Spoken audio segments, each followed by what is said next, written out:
All right, we're live. We're live, aren't we, James? We're live. We're going live right now, so I think we're live. All right, show 100, James. Hold on. Oh, we didn't. I think we're live. No, it says live on the Zoom. 1, 2, 3. All right, we're recording. Correct. We're recording show 100. Holy shit, we made it, James. 2 years ago in like February. Man, we never thought we'd make it. Was it 2 years ago or 3? I don't know what year it is for these days, but February 2019, I think we started.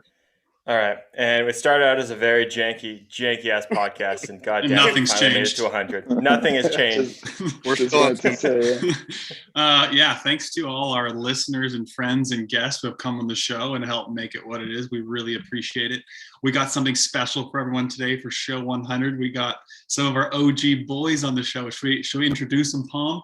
Yeah, let them rip. I wish we had like Redmond here to announce him, to introduce him for us. All right, I'll give him a good intro. I was thinking about this yesterday. We got number 64, the Olympic heartbreak, Johnny Holeshot. Johnny, how's it going, buddy? Doing well. We got Mr. I Can't Win a World Cup, David Graf. How's it going, David? Well, we're in the same boat, Tori. I know. We can't anymore. And he left the boat. And we got Mr. I Race Above My Potential, Sylvain Andre. How's it going, buddy? Yeah, but still won 2 World Cups, eh? 2 World Cups and a World Champs. Not bad. Ça va, not too bad. We're here with 3 legends of the sport, 3 good bros. Thanks for coming on, boys. Thanks for having us. Yeah. How you boys doing right now, getting ready for Italy? Well, who are you speaking to? Because I'm sure shit not getting ready for Italy. Yeah, Nick's not going. How are the Euro boys getting ready for Italy? How's it going right now? I just checked in the Airbnb with Randy and Noah Brescian. So the first time I didn't organize anything. I just came in here and everything was set. And Renault was cooking. Everything's good. Just had the first session in Verona. And yeah, all good so far. Fuck. So did Renault organize everything and stuff? Yeah. No. I think Noah, but that's almost a bigger surprise. Yeah. Fuck. So you're Italian now. I'm on my side. I'm still at home. I'm going there Thursday, just in time for practice. So I bring the entire family there. So it's going to be a cool 10 days in Italy. Yeah. And actually, Louis' second birthday will be on Sunday of the World Cup. So that's pretty cool. She was born in Papendal and she turns 2 in Verona. That's pretty cool. She needs daddy to get a World Cup win for her birthday. Gotta give the little girl a present. And Mr. Johnny Holeshot for a day off. Well, yes, sir. You're cross country right now, are you not? I am. I'm in Alabama currently. I flew out a week early for that Atlanta race to do some clinics. I did one in Nashville and then one in Augusta yesterday with Barry. And we're just hanging out here this week for a little bit. Probably going to build some shit in the yard and crash doing some dumb tricks. How's Barry's yard? I mean, when I was here before the Alabama race, we had so much fun. He's got like trails, big rolling. He's got a like mini ramp, a motor, like a 50 track, a 110 track. He's got a gate. Shop. I just got done with gym before this was going. Just beach bod looks really. It's not really for anything specific. It's just for show. It's not for function, really. Yeah, it's so I could fit in tighter shirts. You just gotta go down a size. That's what I did. No, then my belly works so. So obviously, yeah. Go ahead, James. I think we're thinking the same. I gotta give first of all, I give a shout out to you boys and everyone else that we've had on. Obviously, when we started this, it still is pretty janky, but it was really janky at the beginning. And the only reason why it got going as well as it did, I think, is because of guys like you who came on, shared your story, and everyone else got to hear it. So a big thank you to you guys. But I got to ask the question, when we started this thing and we had you guys on, what did you guys, I don't know if you can remember, what did you guys think of the podcast? Was it as janky as we think it was? Did you think it was lame at the time, or did you think it was something in BMX that could actually happen? You think it'd actually get to show 100 like it has? I thought we were going to run out of characters pretty quick, but I mean, consistently it's been going smoothly. I mean, I haven't watched every single show, to be honest, but everyone I tune into when I'm driving is like I would listen to the whole thing. I don't think like this guy's fucking whack. Yeah, I think it was a good idea from the very beginning, because that's something I was listening to some of the podcasts and stuff, and we were really missing this in BMX. And I think I've listened to pretty much all of them, and there's always something like one story or something you can take it as like I don't know what to say, but there's always something you can learn in every person, even if it's a younger guy, if it's an older guy, if it's a woman, if it's a man, if it's a guy from the industry, there's always something you can learn. So yeah, same as Nick. When I'm driving, totally. I put the podcast on, and sometimes I'm actually looking forward to the next drive, because I'm not gonna listen this like just sitting in my on my sofa and fucking having my headphones on. But I'm looking forward to the next drive.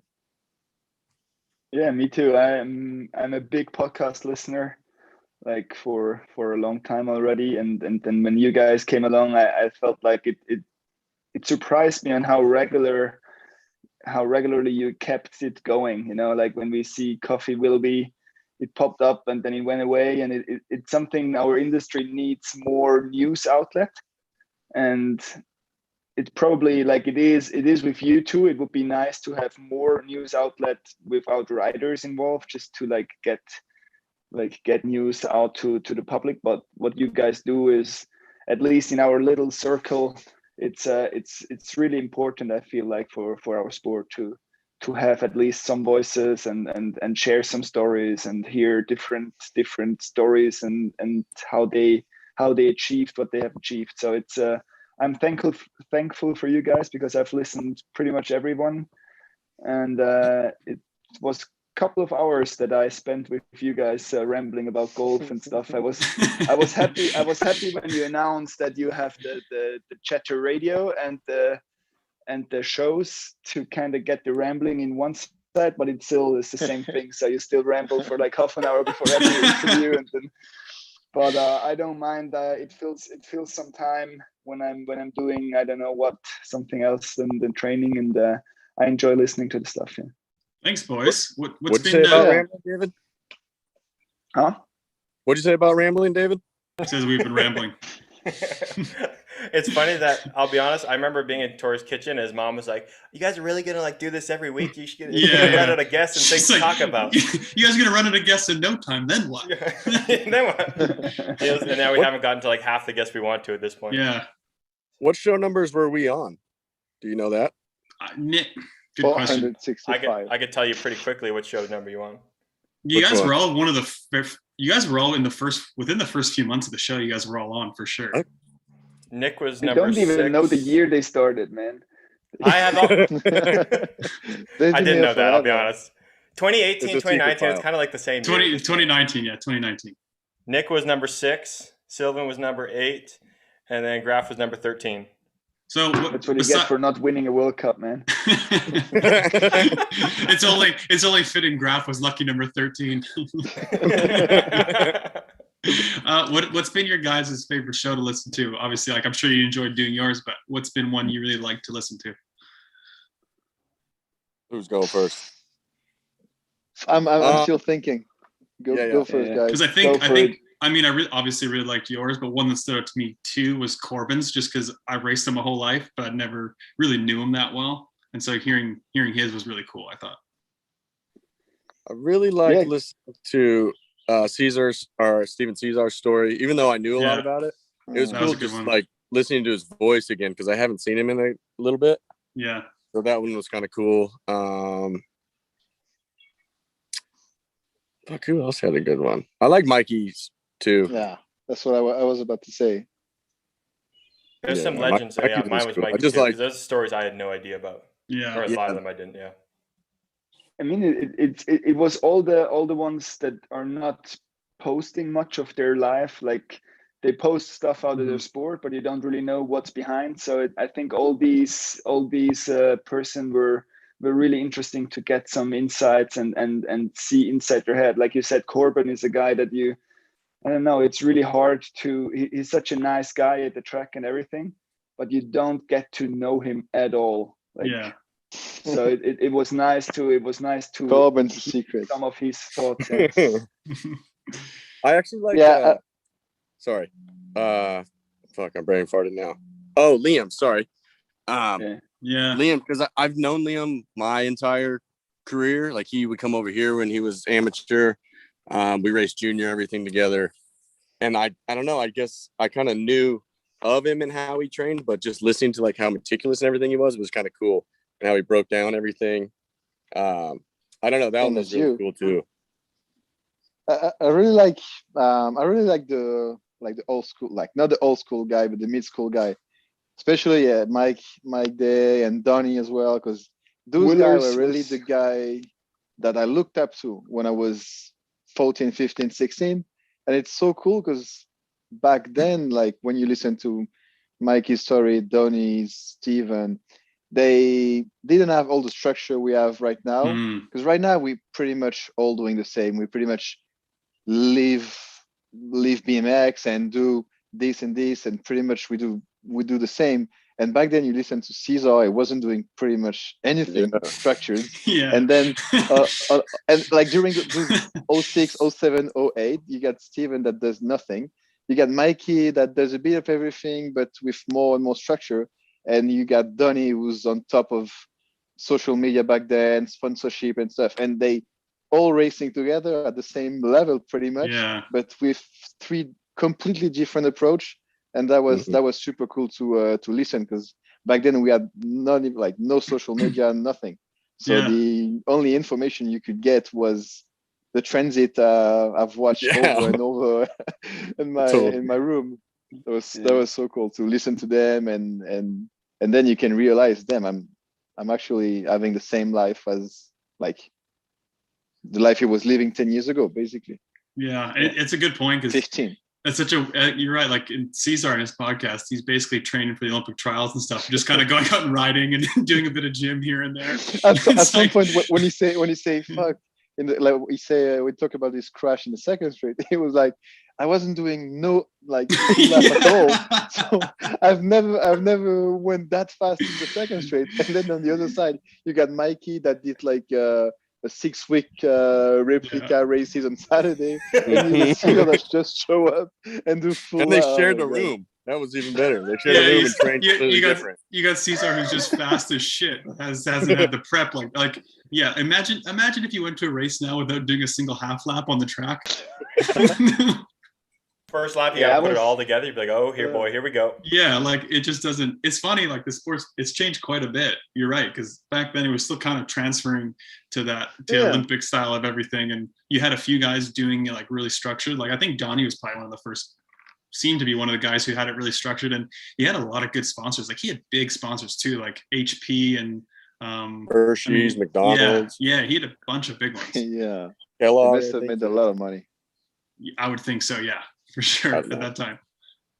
And he was really good at not spending it too, because he lived at his parents' house till he was like 28. Good boy. He must have banked it, yeah. How do you what do you guys see as a big difference between then and now in our sport, like industry wise, track wise, anything like that? Let David answer. I haven't heard his voice. Because is like Nick and David. I mean, me and Sylvain started racing World Cups like 2010 or so, but you guys were even before us.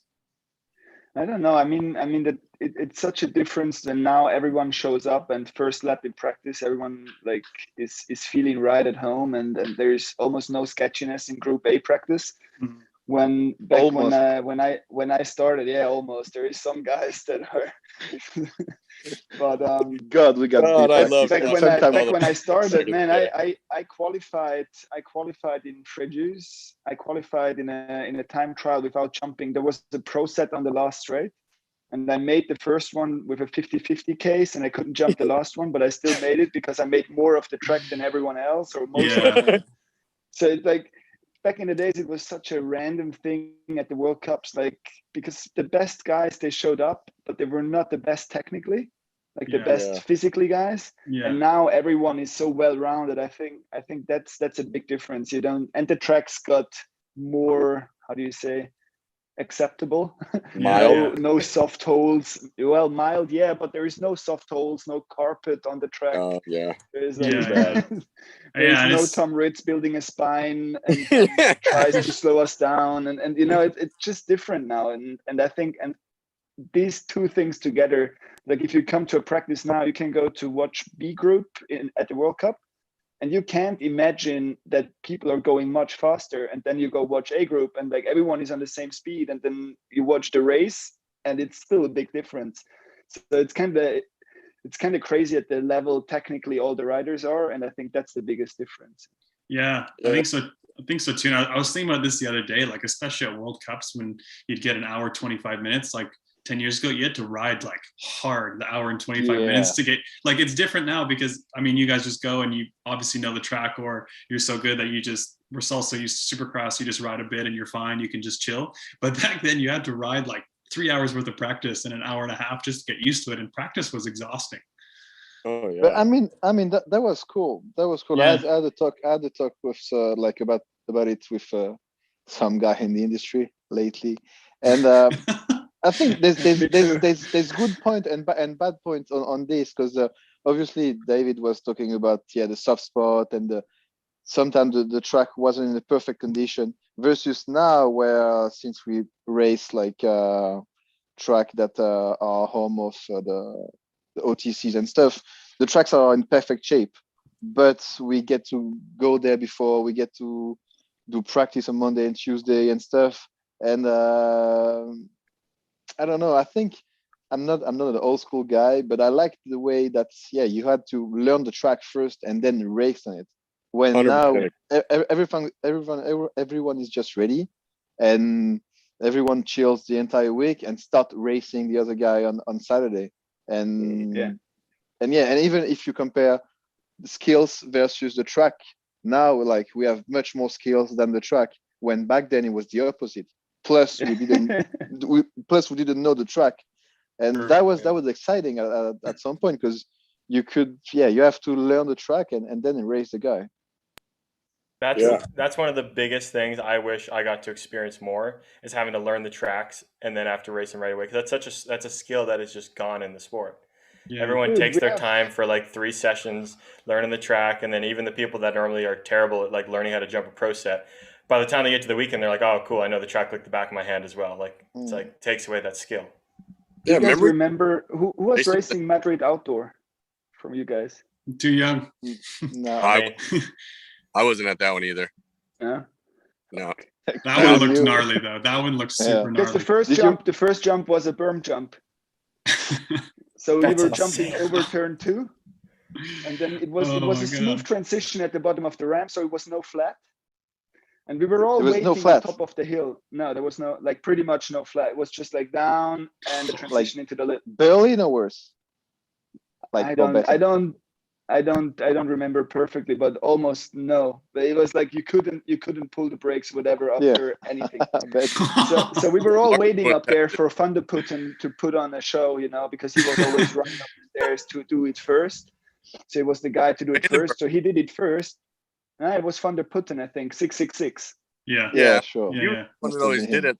And then he did it, but still no one wanted to follow. And then was a Spanish guy coming. Like all the elites were lining up behind the gate, and the Spanish guy, no one knew him. He went in front of everyone, put the bike down, and like, "Mio grande cojones comunio." He went down the ramp. He overjumped the first jump, landed like almost in the lip of the second one, and then we had to wait another half an hour on top of the hill until he got moved down. Who was it? Pablo? I don't know. No. It was an unknown guy. But stuff like this was so funny back then, like when we show up in Peter Maritzburg and you like that track with the crossover when they did it the first time. Yeah. Remember the first jump with the little step tabletop, like soft 3 tabletop. Yeah. That triple into the first corner was you had huge. On top of the hill, people going down backwards, the stairs down, like, I'm not doing this shit anymore, like, it's all gone. Yeah, and I remember like you'd roll up to a new track like pretty scared. Like I remember, the first year we raced Papendal, dude, that track was insane. And I remember, Nick, was it you who made it through? You rolled the second straight in your time trial, or the second jump? I did do it at one of those races. I can't. remember. I was trying to explain it earlier when David brought that up. I did do a time trial at the London test event, and I cased the one out of the turn. The only reason I even kept going was because my dad was in the stands, and I was like, "Fuck!" So I rolled the second one, rolled the crossover, did the berm thing. I got fucking like 63rd and qualified still. But the story I was gonna tell was what was funny was we got back to the hotel later, and me and Herm were in the King's room or whatever watching the videos back, and Donnie's in there with us and Bradford, and so we watch mine. Obviously, I don't make it around the track, but I qualify still. Donnie made a smooth lap and did not qualify. No way. Time trial. And then we're still sitting there, and Bradford had to roll the berm jump that was down the first straight. Sorry, my hand was in the camera. And still beat Donnie's time. And Herm brings it up. He's like, "Wait a minute, Donnie, did both of these guys roll the track and beat you?" And he got so mad as we're dying laughing at him. But yeah, I just miss those days like back in the track. Now everybody's time trials barely making 60. If they did, 64 riders would be like maybe a second apart. Where back then people's forks were breaking off, running across the line, still making it. I'm not sure if I'm missing time trials like the London test event, man. I was scared of my life to jump that berm jump because I knew I have to, and like the 5 guys in front of me didn't. I was like, oh man, no. Yeah,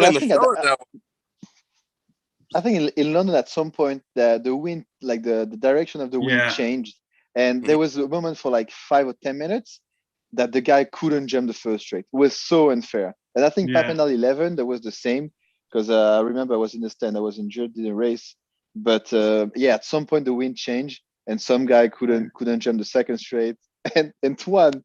So that's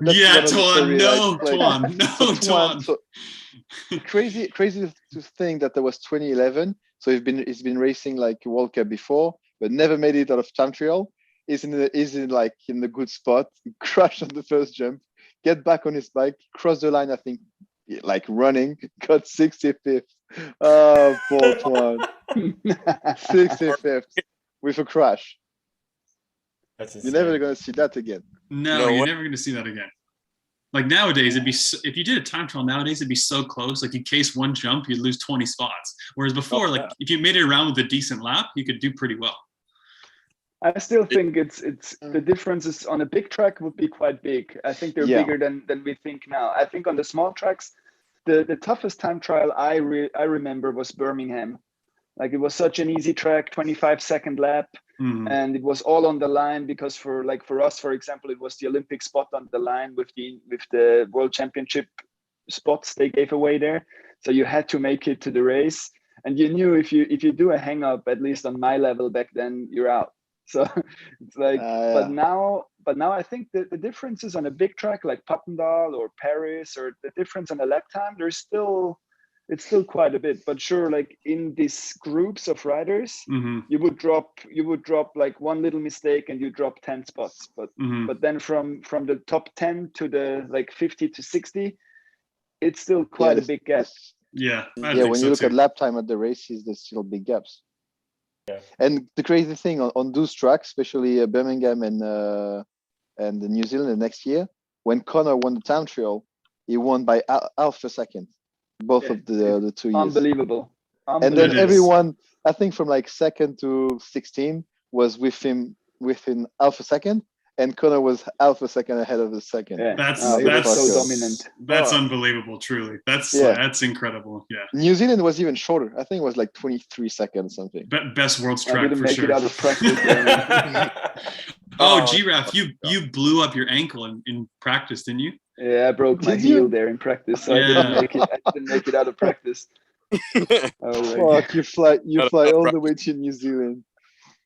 Yeah, I spent a couple of days in the hospital and then flew back on Monday. Brutal. BMX is fun, isn't it? You gotta love travel. That was a tough one. So remind me when Mark. I know we all say like it'd be cool. I think a lot of us say it'd be cool to have time trials in the Olympics to have another medal. Do you think there's still a place for time trials in our sport? Like, do you think they can be brought back and it can be exciting again? I think it should be. Yes. Me too, but they're not even able to put our sport back to the sport. Like we don't even have a broadcast that is acceptable at the moment, I feel like. So how would they implement a second discipline? True. But I feel like time trial is missing. I when I look back, for example, Solder Worlds, the time trial super final, damn man, it was so exciting to watch. And it's so crazy to see how Joris is going through the second straight, and then Kiman is trying. It was really, really impressive to watch the top 16 guys battle it out. And I still feel like we're missing this in our sport to see the individual skill level. I think for sure at the Worlds, it was really exciting because it was for a legit rainbow jersey and medals. And then it was cool to see top guys in the world go that fast around the track. I think it's an art form in itself. So I wonder, we're missing it because we appreciate all the little things and how hard it was, where like an outside spectator watching one person go around the track probably isn't that cool. Yeah, but we don't really get outside spectators in our sport. No. It's all BMX anyway. Maybe even but I feel like you would have to make a really good production to make time trial impressive. You would have to zoom in on certain areas. You would have to have a speed level and slow-mo replays. Show some data on the lap or after a lap to compare one and another. Have a dartfish, for example. Yeah. Well, have a dartfish overlay two riders, and analyze the two riders. So why was one faster than the other, or something like that? You could make it interesting for TV. I mean, alpine skiing in Europe is it's not that big anymore, but it still gets a lot of views, and they go all down the hill alone. Yeah. I mean, look at F1 qualifying. Look at F1 qualifying or downhill mountain biking. People love watching downhill, and downhill is basically just a time trial. So it is. And they know in downhill. I'm a big fan, and they know how to make it super interesting, as David said, with the production and stuff. With the Red Bull production there. Yeah, I think, as you say, it's cool to see the very best guy. It's annoying to see the 50-ish plus guy, but the very when they stop it as a qualification at the race, when there was only the top 16 guy.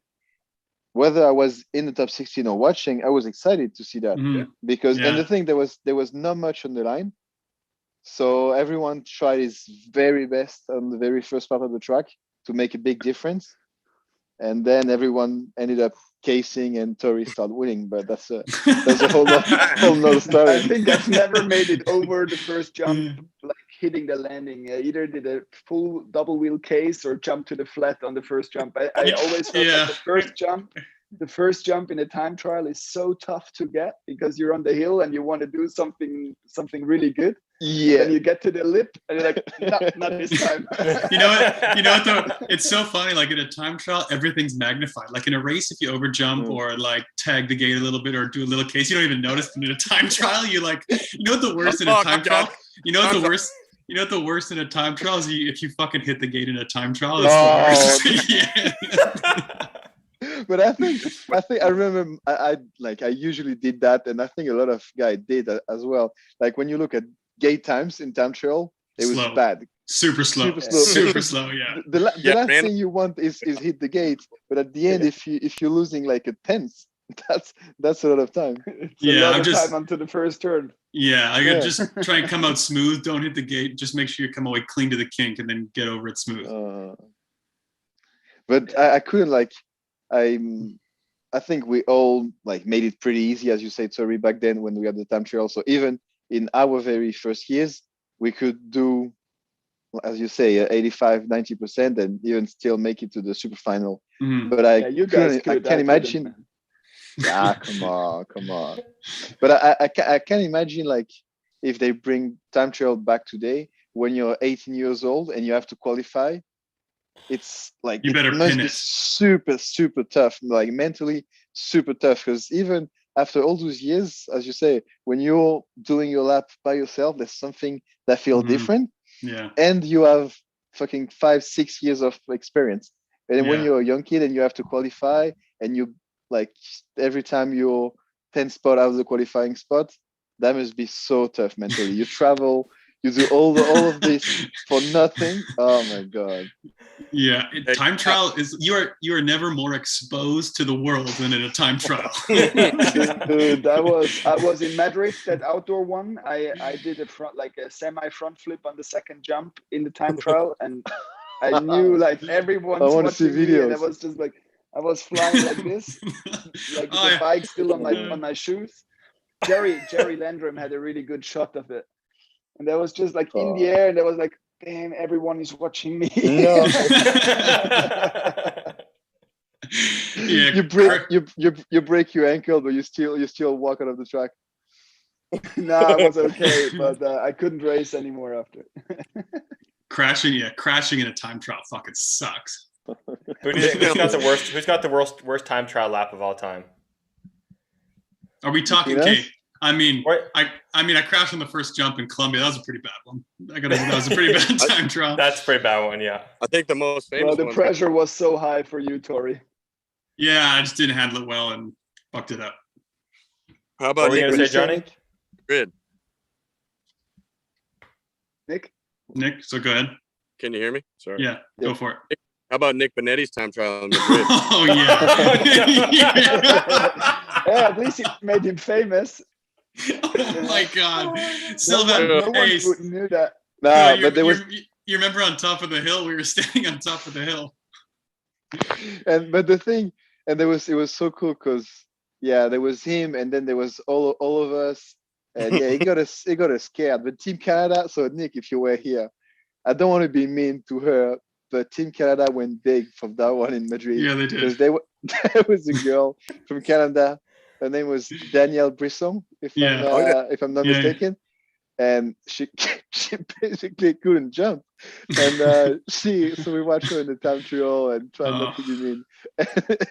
And in a time trial, she goes like, I think maybe 2 rotation, like four stop the pedal and just fucking try to launch it. It's so bad. Went to the hospital. We see her the next day on the track with a cast like up to her knee. Oh my God, that was. Yeah, I felt really bad for her. So she Not crashed. to be more mean. Not to be more mean, but do you Canadian boys remember her time at the training center? Oh my God. I've heard stories of this. Oh my God. Always all when you time. there? Yeah, at one point she put on like armor because she kept looping out on the first jump. Yeah, they But put like a safety case girl. on it. She would jump on it. Yeah, the year before. About This was the year before Madrid. Yeah, go ahead, Nick. Oh, yeah, sorry. They built like a safety case, and she would jump on it and loop out right off. And I'm not kidding. She probably did it 3 times in the week. We're so bad, way. man. We're so bad for laughing at it. But the exposure you get from time trials, like you had It's awful. time trials back then, was so hard, man. Yeah, I mean, that's part of, If you that's know part you're of the not game. able to jump the first jump and you're up there alone, everyone's watching you, and you're like, I don't know. Yeah, I think that Canadian girl, before when she jumped, she realized she would never make it, and she took her both hands off the bar, just like this. fucking like cliffhanger or something. Oh, so bad. So I remember. So she crashed. It was just the 3 of us on Team Canada. So she ate shit on the first jump. Nick goes, eats shit on the first jump. And then I go and I make it. Adam comes up to me after my lap. He's like, "Thanks for making it past the first jump." Oh, Team Canada was strong back then, huh? Oh yeah, good team in Madrid for sure. 2 juniors and 1 girl that can jump. Yeah, it's a good team. It's a good team. That was really brought the A squad. yeah, we really brought the A team. We gotta find that, James. I feel like we were looking for that video of Nick recently and we couldn't find it. We've looked for there's been a bunch of these videos that are just classics we look for, and I don't know how I can't find them. They're somewhere deep in the archives of like YouTube or Facebook that are just stored. I'm pretty sure they're on any BMX meme page. You just scroll through these BMX fail pages and you will find them somewhere. Yeah, true. Yeah, and the thing that was also like don't want to be mean, but when they start putting the berm jump and stuff, and so the system was like top 32 is secured before they even got the super final.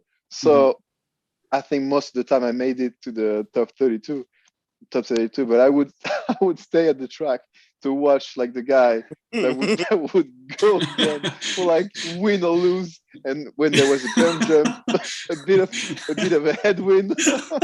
Oh my god! And then you got girls. Sylvain would sit in the stands for like 4 hours just to jump to watch sea practice. You know. You remember Big Q Quentin Kelleron in Chula Vista that one year? Oh my god! What the fuck was he thinking? And the thing that was his first lap, so he could have just hit the brakes and wait full for on. Full on 0-100, the double before the berm jump. Grabbed a pedal and just the classic. Just. I got it. Yeah, I got it. We've seen a lot of shit crashes. Like on berm jumps, man. All the people who try to stop, but not really. Just or like even a semi-stop and then face plant. Like, Yeah, fuck. I remember, we went to Chula Vista. I remember we went to Chula Vista Chula Vista London the first year, like 2013. I was watching Pete practice. And I remember this young South American kid, I don't know, super young kid from like Argentina or something, tries to jump the second straight, full on 50-50 stuff. Just forks just fucking clean off. Dude, I was so out of my comfort zone on this track. I can't laugh about anyone there. Yeah, and even that track was so bad. Yeah, it was not even funny because it was scary. Yeah. The new one. But back then, the berm jump in Chula was funny, definitely. It's funny, like it's crazy like how much it advanced, because I remember from like 2009 to 2010, 2011, the times, like especially the winning time trial, got like a second faster each time or something. It was crazy. And if you watch the winner like Mikey on the first time trial, you can really imagine going much faster. It looks so clean and everything. Yeah. Like it's so that's one of the examples where the track didn't change a lot, and you could really see the progression of the riders. Yeah. And it was interesting. It would be nice to have a track that stays the same. Oh yeah, we have Rock Hill. We got Rock Hill, Argentina. So Rock Hill is not showing any, like you can't really go faster because it's just so easy. Yeah, it's crazy the progression. It'd be super cool to have if that Chula track had the same first straight, and just to rip off a time trial and see what you could do. It'd be cool to see what the time would be. I wish. I think Argentina stayed the same quite a while. Yeah, and I think Liam is still up there with the best lap times. Oh really? So yeah, I didn't. On the Beijing track. No, in Argentina. Santiago. Oh. Yeah. Did the times change much over the years? I didn't check year to year. Well, we were close, but I think he did rub it in that he still had the fastest time after the first round. We were there last time. So. I wonder. Don't worry, we'll be back in like 2 years. We can see then. I just saw the Argentinians today at the track. So I was like, how was the trip? Long. And I was like, yeah, I know. Obviously, yeah. I mean, it's funny. It seems like so long ago. The first couple of years I went to Santiago. I remember the first year I went to Santiago. I thought it was so much fun. I just loved it. 13. It was cool. I think 14 was the first year that I didn't go on 13. Okay. Yeah. Everyone used to say the trip was long, and then the first time you're so excited that it is what it is. Yeah. Every year you went after that, the trip somehow got longer and longer, and you just regretted going more and more. Yeah, but still, I regret we're not going there anymore because it's something different. At some point, we always like complain. Yeah, it's long. Fuck it. If that's your job. Like I'd rather spend 24 hours in the airport than 9 to 5 fucking the entire week. So we always complain about that. But if it's your job and it's not too bad.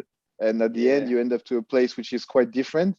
And I think that's cool. It's changed, it's not as OTC of Paris, OTC of Holland, and all that stuff. It's just something different. I feel the same. I've never really complained about the trip, but I've never really felt comfortable. No. 2018, first time I went there, 5 minutes. The first time I went there with Ivan, and we took a cab from, what is it, that the airport that is far away. Yeah. So we were sitting. Yeah, Ivan was sitting 4 hours with my bike bag on his legs on the rear seat, like really sketchy. But then we figured the trip out and it was okay. But what I never really felt comfortable in Argentina was the medical situation, you know. Oh So I was yeah, like, yeah, well, yeah. if something severe happens, and the hospital there, I don't know if you guys have been there, but there were street dogs running down the alley and stuff. So I was like, Oh my god. dude, it's just like, and then they say, well, the MotoGP guys, they come here to race like in La Rioja or what it is, like next to it. I was like, yeah, but they bring Rio their del own Dora. polyclinic with them. Yeah. They have their own fucking hospital with them. Actually, but yeah, that's I don't the know. only thing I never really liked there. So Yeah, but from what I heard, you remember last time around, there's that girl from Chile that got paralyzed in Mhm. 2019, yeah. and actually, from what I heard from the doc and stuff, she got take care very well because Okay. they know it was super good to hear. serious, so they got to get the best guy from the area, and she got treated pretty well. So Yeah, I was always kind But of in the yeah. back, that was always kind of in the back of my mind. Like, obviously, like I had my ruptured my spleen or something in the past, but I was kind of wondering, like, if I had like an injury like that, or like a really bad concussion, or you needed like look at Jeremy or Dave if they had something like that happen, Yeah. like having a surgery, fucking Delastero with German Shepherd dogs running through the OR, it probably isn't the best. yeah. Yeah, But I don't still, I really wouldn't- know how the situation is, but I just imagine that it, like, the area was such a poor area Yeah. in Argentina that it kind of scared me. So that was just in the back of my mind. I don't really want to say it was bad there because I don't really know how it was at the end. You know? So is that why you never really succeed there, David? No, that's why I never risked. Look at how That's why I Sylvain's never laughing. risked anything. You know what's funny though? No, it was. I mean, Rick. It was a good spot for me. I did some good results there for me. Yeah. I mean, Rick lives there. Rick Barr, the head medical, lives there. Yeah. Yeah. So that's fall in love. True. Yeah. And the ex Italian coach lives there as well. And I heard that's why the Italian team went there for a training camp before. yeah, Quite long, yeah. and I'm pretty sure Josh Callan. Yeah, Like some yeah, girl up yeah. there. Yeah. He met a girl, and I think she lives now in Australia or something. But he met a Really? girl there. That is One the of the definition. German- That one of is the the German guys definition had of long distance. had an Argentinian I girl think as well. that every guy has met a girl in South America. If I'm not mistaken. No, I never did. Yeah, no, not me. Tori, no, Rio wasn't good. No, for you, I don't huh? know. Like I just, never did. Put him in the spot. Yeah, no. Anyway, What- bring back time trial. What was your Yeah. favorite year? Speaking of Argentina, what was the favorite after party year? 2015, no question. In my mind. that was when Nick showed up, still in his Team USA stuff from the track, and it was still, That's because I went straight from the track to the bar and I never stopped. yeah. 2015. That was when we were all at the airport, and Bodie was dying at the airport the next morning. Oh That's yeah. when he puked on my leg, kind of like. Yeah. That I've was the never really been partying in Argentina. I've always been playing blackjack with Nick and Herm Oh, and yeah, Willers. You know what's fucked up about that? I turned like $200 American into like I don't even know 40,000 A lot. fucking And And you I'm can like, use oh. them. I could just take this to my bank at home. Surely they'll translate it. They were like, well, yeah, we can't even accept that at all. So I had You know what I did? $100 into like 1,500 American, and Monopoly money. The same thing. Brutal. And then I kept putting everything on red until I lost it. Because next to the blackjack there was the roulette table. Yeah, So I knew I can't spend the money anyway, so I was just like trying my luck on putting everything on red for like 5 times, and like, oh no. Yeah. I just remember the flight the next day after that year. Everyone was super hungover and still drunk, and then there was like 3 business guys in suits on the flight, like looking around, like, what the fuck is going on here? Imagine the air quality in there. Oh my god! With COVID and stuff. Imagine Wearing if dog you hair gotta and wear a stuff. mask. You gotta wear a mask the next I day wouldn't after the have party. made it. It just wouldn't have happened. my favorite race in Santiago was my quarter when I rolled out of the gate because Oh Talk yeah. Girls was fucking blowing the whistle, and I rolled out of the gate, audibly yelled "fuck," and then remembered my dad was in the stands again, and I had to pedal. And I made it out of the quarter. I was pretty stoked on that. My dad was there. I had to pedal. Fucking, I think you should have. I think you should have brought your dad to every race because it made you push through some bad times. It's probably the only reason I made the team in 2016 was because Dad was at the race and I had to try hard. That's so good. I remember being behind the gate when you rolled out, and I was thinking, "What the fuck's he doing?" I'm like, "What's he doing?" And then I like get in the gate, clip in, I look up, and you're in third down the second straight. Hey, and then I'm on the semi in the next round. I passed George in the rhythm section, so that was kind of cool. there you go. Johnny Track Speed was born. He was pissed at me. He not pissed, but he's like, "You were not supposed to pass me in the rhythm section." After like the big pit area, I'm like warming up for the main, and he's like, "You were not supposed to pass me." There you know you have him. What did you tell him? You got to be fast on the track. Yeah, exactly. He passes the track, and I flipped him off. That was Johnny. That was the beginning of your year. That was the beginning of the Johnny Track Speed year. No, that was 16. That was 16. Wasn't our race in 15? No, the one you rolled out of the gate was 16. Yeah, but I'm saying the Johnny Track Speed when you said you got his ass now, wasn't that 2015? That was 17. Oh, so then it was 20. You're right. What's the no? Like Nick did You a guys race are way too good with 17. your years. I wasn't in 2017. No. He rolled out of the gate in Argentina in 16. Okay. Yeah. What are you but talking about 17? Different in Oldsmar. I came out of the first turn in fifth in the main. I saw Nick was in fourth, and in my mind, I was like, "Oh, I got fourth. Cool." Oh. Ooh, I got his ass now. And then I didn't pass him. Didn't pass me. No, karma got me. Well, that third straight in Oldsmar is not wide enough to pass anyone. Like, Yeah, It is. Remember Carlos? Didn't you lose your shit on Carlos after that one year? Yeah, I was pissed because I told him as I saw him going by, I was like, "Go, go, go!" And he still cut me off in that pit. And I gave him second place, was going for third, and he smushed me. I was fucking pissed on that one. Dude, you're the only guy that is talking during the laps at all the races, man. Every time I go into a turn, I hear like, we're fine, just we're fine. I mean, that's cool. That's super cool doing this. I sometimes do it as well. I've done it. I've done it a few times too. Yeah. Yeah, you would rather say the guy go go go than fucking let him cut you off and lose all your speed. Yeah, I think like imagine when you're how relaxed you guys are. I can't speak during riding. I've done it in like a semi before. If I've been in third and I'm coming up on the guy in second, and I can feel a guy in fourth or fifth coming, I'm like, dude, fucking go. Go. I'm barely able to breathe because I don't know what I'm doing in the turns, and then these guys are like, "Yeah, we're fine, just go, just okay." We're fine. Well, Sylvain can do like 2 laps and then just like go walk around the pits, not even breathing hard somehow. Then Not anymore. If Nick has Taurus behind him, he's yelling at me, we fucked. Guys, we're hanging up. The best was when you cleaned out Torres at the Worlds in Colombia, and Emilio Falla came up to you after and was like, dude, that was awesome. I'll wait until Claire is taking out Palmer here in Verona. Yeah, I mean, if that happens, I guess it's only expected, right?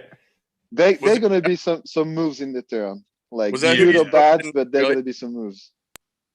What'd you say, Is that Nick? who James pushed in Australia? Yeah. Oh yeah, you're getting it back soon. Don't worry, we're gonna share a platform in the gym on Wednesday. It's fine. I feel like Oh. you guys are gonna help each other take the weights off. I feel like you guys feel like there is no like rivalries in that sense in BMX. Like I feel like it's an anomaly that we joke about, me and Eddie, because like there is no other rivalries where it's like somebody's like, oh, okay, that guy deserves some payback from that guy. It's too much on the line. There's too much on the line now, especially I think, to do that. Yeah, but I mean, there's stuff on the line, but you'd think there'd still be something there. Like, I don't know, some beef going on, but I feel like there just is none. Yeah, But but I just think it's so hard. He's not done with it. Like I still think if at some point he can give you a payback, he'll do it. And That's what I mean. cool. That's what I mean, though. Yeah, like that's like part of sport and part of competition. And like people from the outside watching, I think they look and they can enjoy for that. Like when I'm watching Moto, and I see two guys that I know have history, I'm like, okay, this shit's about to get exciting. Like if he takes them out, it's going to be kind of funny. But the problem with our sport is you don't get the opportunity to give back like the favor and like right away most of the time because you're out or whatever. And then like we have another race like in 2 months. So you kind of lost the aggressivity there, and then if you don't get the opportunity to pay it back there in a manner that works, so what do? You just wait for years to pay back someone, you know? Just stay up at night. You know what? Some point, fuck this guy. You're gonna wait 2 months for the next race, but somehow you make it to the semifinal and you haven't raced the guy, so you get to wait another 2 months for the next race. And that never stops. Yeah, it's you not can like be sure Eddie is waiting for years. Yeah, it's not like a fighting match where you get linked up and you're one-on-one. Yeah, it's like you get to face each other at the races. Well, look in motocross, there's like 5 guys that can win or whatever, and I mean in BMX there's like 25 guys that could be in the podium. So yeah, but still, like back then when they had the small tracks and stuff, they could T-bone someone in the first turn and somehow carry speed, and then the guy can get a payback. Now, if you T-bone someone in the second turn and you lose all your speed, you're done. There's no way you can try again in the third turn.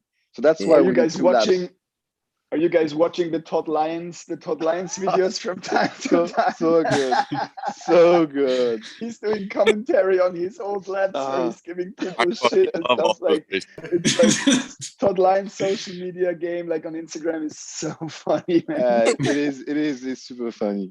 You know, it's funny. It's like when people say, "Oh, BMX is way better back then." You look at the tracks and the racing. The track, it's like a flat track race. Yeah, but actually, but it is flat. It is slower and stuff. But there was some rivalry, and there was something different as well. And I think there was like you cannot say it was worse. It was just slower, but there was some rivalry. Yeah. There was like big action. There was at least. As there was passing, maybe even more passing than what we got now. So it was kind of cool on his own. It's a different sport completely. Like if you compare that to even like regular now, it's a completely different sport even.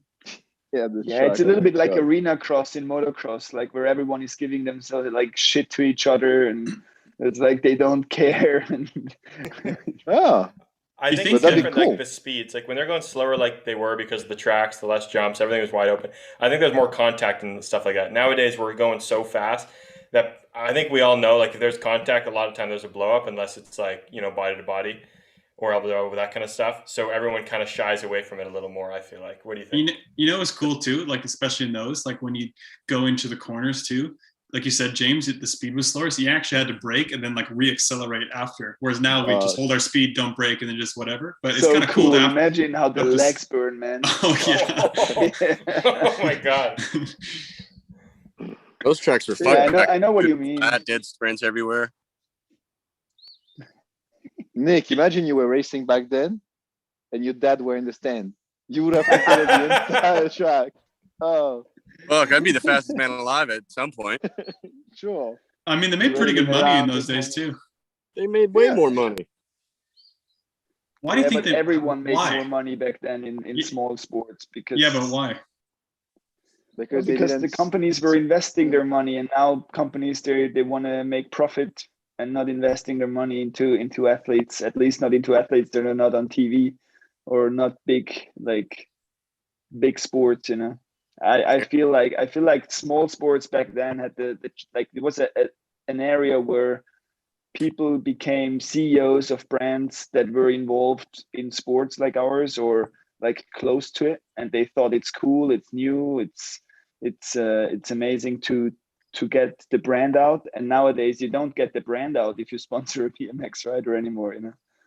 But I also think too there was only 4 bike companies, so all 4 of those companies were making big money because there's buy. Yeah. You know, when they're at all the bike shops. Granted, there was probably fewer people, fewer bike shops, but those bike shops only had 2 choices or something, you know? Yeah. What would other guys be doing? The guys that weren't factory, how would they make the money then to race?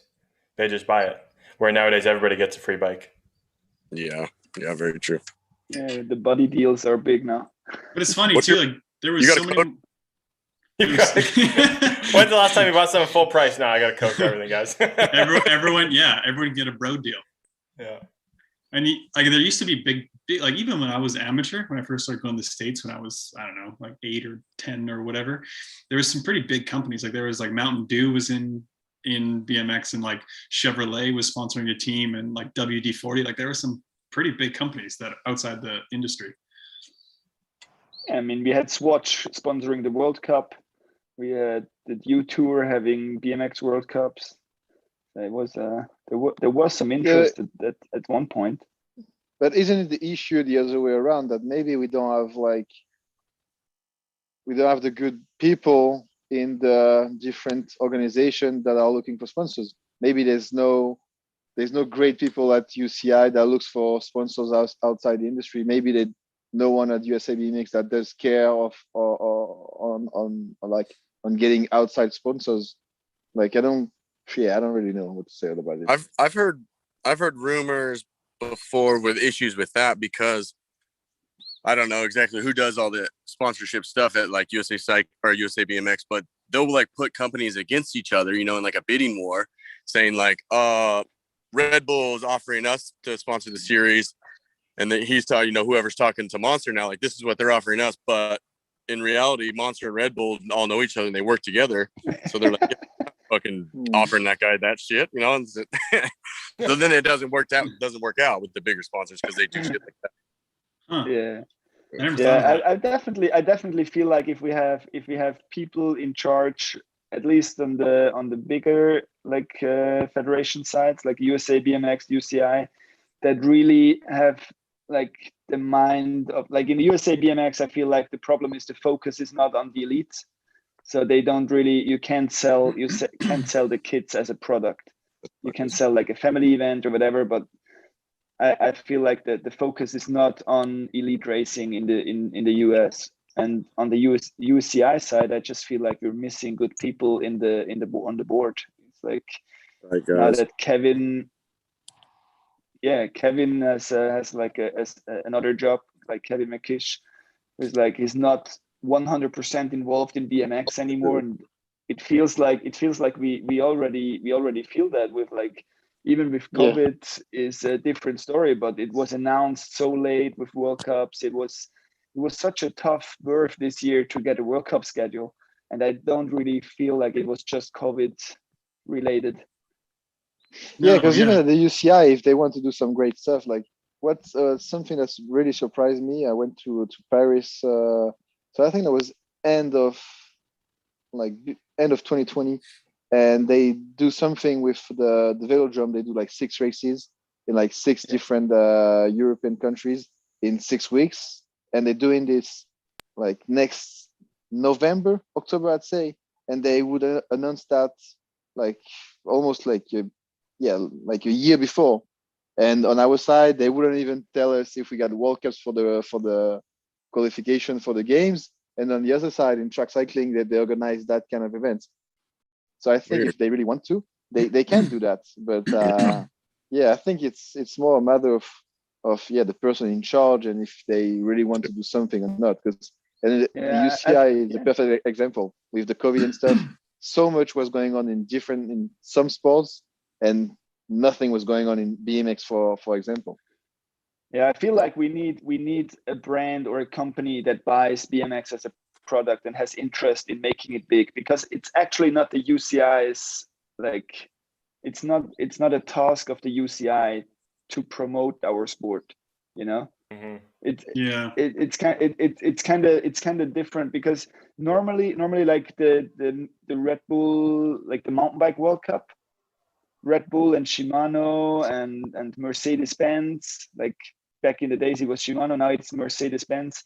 They have an interest in putting that World Cup on the list. So Red Bull was working their ass off to organize the World Cup and made the UCI put them on the schedule. So we don't have anyone that has an interest in putting it on the schedule other than the federation itself. So I think we need someone that wants to make profit out of us, because for the UCI we're just a losing game at the moment, and that's the problem, I feel like. Yeah, when you think about it too, like, yeah, we're not on TV, but we actually have a pretty big market. Like there's a lot of like kids and stuff that race BMX that we have a direct reach to, and they see us see you guys now as racers at the track all the time. And so the market is the market's not small. Like you see how many people are in Tulsa at the Grands and stuff. It's pretty big actually. You see fucking Rock Hill, whatever, 2 weeks ago, there's 400 motos on a regular national. They were racing until 1 a.m. It was fucking bananas. I mean, I didn't, but this will be the first and the last time I go there as a parent with my kids. But yeah, I mean, like there's value to a brand. Like there's a direct reach to a huge audience of kids and younger teenagers. Where if someone wants to come in here, where are they going to make their money? How are they going to make money out of it if they're going to take over and try to create it as a business? None of us are businessmen, but it's got to be different than it's got to be UCI or something. It can't be USA BMX because they're tailored more for like little league for the kids. You know, they don't really have interest in what we're doing. Yeah, but there's always a way. Yeah, go ahead. I feel we need a brand. Go, we're okay.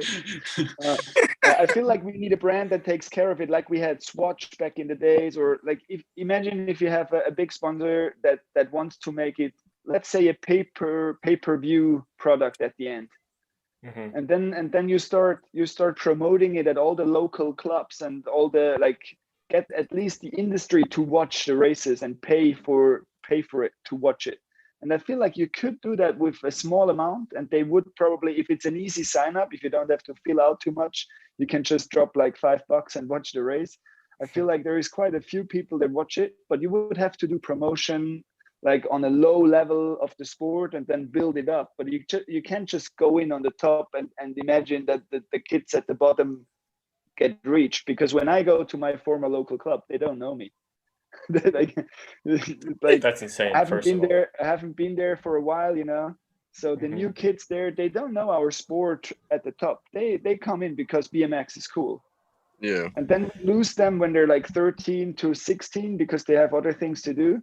And if they're not attached to the elite level, we lose them at this age. But if they get like involved with the top level, that's why, like, if you have a good rider at the track, it pulls always some kids with them, and they are like 10 years later, like that track is always having good riders, because they have a kind of attachment to the sport for more than just having fun until they're like 13 or 15.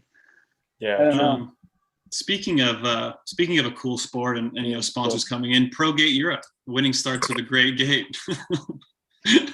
Yeah. All three of these guys. I'm waiting for the rebranding. All three of these guys, Sylvain Andre, Nic Long, and David Graf, have had great starts on their ProGate Europe. I mean, it's the only fucking gate out there, James. I'll be honest, I was just going to let this roll, and we were just going to do the ads after we were done with them, but they're part of the ad show now. ProGate Europe, baby. Get yours today. You need it. It's the best skate out there. There's a reason why the best. Wait, Sylvain, shut up. We're doing an ad. We're on commercial break. We need these commercial breaks to keep this stuff running, just like BMX. You know, people like ProGate, they know what's good in BMX. They make the best skate. And they've been around since one of the very first shows. So thanks, ProGate Europe. People like ProGate really keep this coffee chatter unjanky. You know. You know, they're just like. Yeah, they were just like life jackets for this shit. I had Pierce on a video call not too long ago when we had a problem in Stuttgart.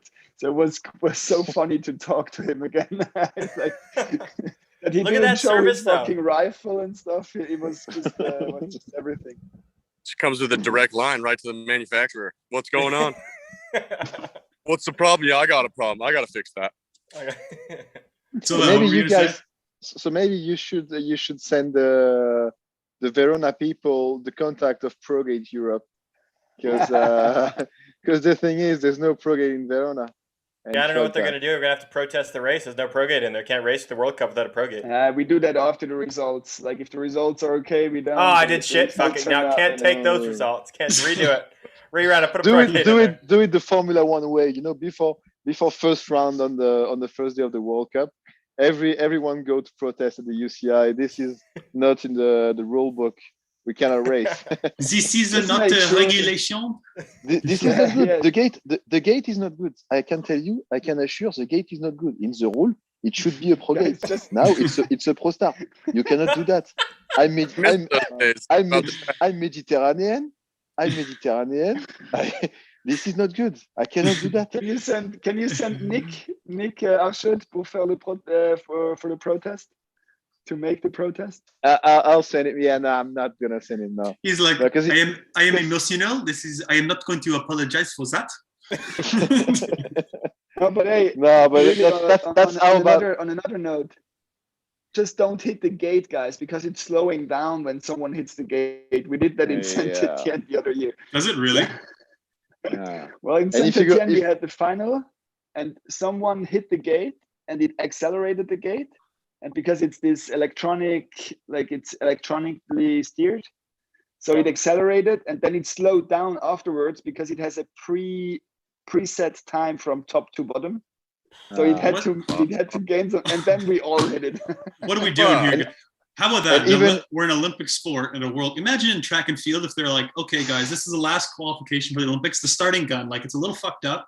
You might hear it. You might hear it. It's a little. You might hear like a pre-pop, and then it goes off. So like, try not to go early. So James, have you realized? So David, you might know, but James, have you realized? So if you're by yourself on lane 1, let's say lane 1 or 8, you know when we do a gate, like you move before the gate drops, obviously. And if you film from the side with a bit of slow-mo, when you actually pull away from the gate fucking moves before it even drops. It's crazy.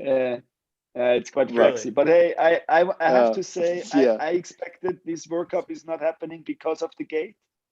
So I heard the rumors that Verona wants to do the World Cup, and I was expecting it not to happen because of the wrong gate. So kudos to the UCI to being that flexible and make it happen to get us some racing. I don't care. I don't care what gate is up there. I would prefer having the real gate up there. But I'm happy that we race, man. Yeah, but that's also a sign of how bad we went, and how bad the UCI doesn't like. Because back then, why can't we have a pro gate? What's the reason why? When we had World Cup in Verona, South Africa, they would ship a pro gate there, like across the world. They would ship the hill there. They fucking ship everything and build it for the race and take it down after it. And now the manufacturer is 6 hours north, 10 hours north drive, and we're like, no, we can for blah blah blah. It costs too much, or but at some point, if you start doing being flexible on that, you ended up in fucking New Zealand with a 3-meter hill and a 6-man NBL gate. Dude, that's dude. The rule says we could race from a 5-meter hill too. So, and we did actually already. But at least the rules mention it. Yeah, true. So that's no, you're totally correct. But I mean, I Verona just said we don't. Yeah. Yeah, I don't have a beef with the Pro Start gate or some stuff, but at some I do. point, They suck. No, they do some great product and they do some bad product. That's for sure. But yeah, at some point, even the rule book is pretty flexible because you got the indoor races, you got the outdoor races, all that stuff. Yeah. And if you start being flexible on fucking everything, you don't even need the rule book at the end. True. Before they even put in the rule that you could ride a 5-meter, we were riding on Rock Hill. That is not 8 meters. So that's just bullshit anyways. Oh, come on. You realized here it's the same thing. So I don't know if this one to Alfie today. I don't know if this one's worse or better than Rock Hill, because it's like Rock Hill's so short that you just got to do, for myself, for people, we just do the opposite, or you pedal through. This one is like right in between being okay and too short. Yeah, and there's no way you can do 2 rotation down the ramp, except if you're Tuan and you're going fucking 14 rotation. It doesn't stop from the gate to the second champ, basically. Barry's my baby, Barry's Oh, baby is hello, making Barry. a guest live show appearance. Aw. So cute. Anybody listen, you don't get to see how cute she is. But I remember, speaking of hills, I remember they used to have just a European-based Supercross hill. They would just pack up and ship around to different World Cups. Yeah, That's- and yeah. then 10 years later, they cannot just like put the gate just for the race. I mean, like take one gate off a track that like take the gate out of Zolder, take it off and put it in Verona and bring it back the next week. They're gonna cost 10 grand, 15 grand. I mean, that's in the rule, but yeah, drives me crazy. Yeah, I feel like Verona just said we're going to take that World Cup in 3 weeks, but we're not changing the gate, no chance. And then the UCI was like, oh, wall, like they were against the wall because they needed a race happening and stuff. So I understand Verona for putting that in and for Smart saying this, move. but I would have expected like the UCI to stay hard. But that's what I say. If Verona would really have said no, we don't do that, then I prefer racing with this gate than not racing. But yeah, Sure. you're totally correct. Yeah. What about I changing agree the on that. instead of changing the gate Change the what? conversation? Yeah. You want to know what the problem is, T? I think we've just promoted the shit out of Pro Gate Europe, and the people have bought them out, and they're just waiting for more gates to come in. Just is what it is. I think we've sold so many fucking gates on here. They just can't. They don't have any more I shit. can't keep them in They sold stock. They're out. just flying off the shelves right now. So That's Yeah, actually honestly. one of the reasons I've heard that they sold out. I agree. I mean, talk about a commercial break. So 20 minutes later, go buy yourself a pro. Where's the 90 beers you got to jug down, Nick? Yeah, I think we're gonna lose some people on the live stream when this part posts. Nah, So we're I done got- with it. So, okay, back to the industry, Better back than to golf, trying to make though. money out of the sport. Always better than golf. I got like a proposal idea, just kind of thinking out loud here. So we were talking about kind of making it like a what is it? Not a membership, something you buy on the day. What is that called again? Pay-per-view. Pay-per-view. Thank you. That's the word I was missing. Making it a pay-per-view. Is that something we could do live? Or if not, is that something that could be recorded and then not made public to the people until it's ready to be shown on TV in pay-per-view form?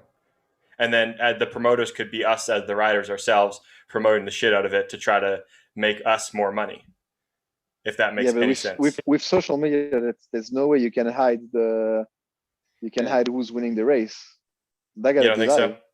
So what I don't if think so. like somebody rich, a company came in and was basically, okay, we're gonna invite the top 64 in the world to this race. We're gonna have a race. We'll record it all in 1 week's time. It'll be ready for pay-per-view for the people to pay. It's got to be if live. you have someone rich, he can just produce a live show that is viewable. Yeah. But that's but right. our live we can't really I feel like we've come to the conclusion that for us to do a live event, it's really tough with the way our sport works, with the time delays of breaks and everything. You I just think go the in main- live the on main- the main. Okay. Yeah, but And that's so just for one race? That's 10 minutes of TV. I think Yeah, the but you issue can do is the with pre-show with the previous laps. yeah, you can do that. You can be but then the excitement is not the same because like if you're really interested in BMX racing, you're not gonna wait for the pre-show to see the action. I think it's pretty crazy that we do World Cups on our own. When you see mountain bike, they do cross country and downhill at the same time. You were talking about ski, they do all different like Downhill, slalom, super G. all different things. And it's crazy that we never had a World Cup the same day at a skate park or freestyle event. And that would be the key for not just us, but all the other sports to have more room in between runs, races, whatever. And then you can do like a much better package, which is two hours maximum. And you get constant live action. And at some point with like putting, let's say, freestyle and racing, you're going to attract the freestyle people to get interested in racing, and you can do the other way around. And I think it's crazy to me that we do our races on our own. So that's not going to work because you cannot do fucking 6 laps in an hour and 30 minutes. So otherwise you get to change the format of the race and go off 3 meters and race on the shorter track. But I really think that if we want to keep our format and then try to bring the money and bring the TV and all that stuff, it's not going to work. At some time, we got to adapt to the money. And if the money decide that we go off 3 meters and the track is only 3 straight long and all that, I mean, at some point we get to adapt. There's many sports where they do adapt to the money. And for example, if we were talking about downhill, when Red Bull was doing it, like Red Bull does it, the top 20 is protected because Red Bull wants the top 20 to be in the live stream. At the end of the live stream, whatever is the qualification result. So at some point, we also have to be flexible in that way, like to adapt to whoever's willing to put the money. Because if we stick to this is the format and then we want the money, it's never going to work. Yeah, like that multi-sport event you're talking about is a little bit similar to what we had in Glasgow, for example. You know, when it was just a lot of different sports. You would do it just with BMX disciplines, for example, but they were able to fill our breaks with another sport, so they kept the viewers on the screen. You know. But I mean that'd be like, I don't even understand why we haven't done that before, because freestyle has been in the UCI for a few years now, and it's pretty easy to build a skate park next to a BMX track or do the other way around, and that'd be so cool. Yeah, that'd be really cool. I just think one of the things is like we might need freestyle, but I don't think they need us. Yeah, but like they wouldn't say no to us coming to them. Like that would be just like more people going to the event. Yeah. No, I think it's a good idea. I think if you paired us and freestyle together and did both, I mean, the crowds would be much bigger, I think, for both. Yeah. None of you guys ever read any of the Do Tour events, did you? No, I wasn't there. Those ones were pretty cool, linked up. Like we shared our Supercross hill had the dirt jump line. People jump out of our Supercross hill. That's cool. And it was they pretty. Were able to link it all together. They did like our practice and qualifying day, and then did the dirt jump contest at night, like all on the hill and everything. It was pretty cool. It all linked up together. So that one was kind of. But they wouldn't like they wouldn't do the events like at the same time as the racing. Then they would do at night. That would have been, ideal.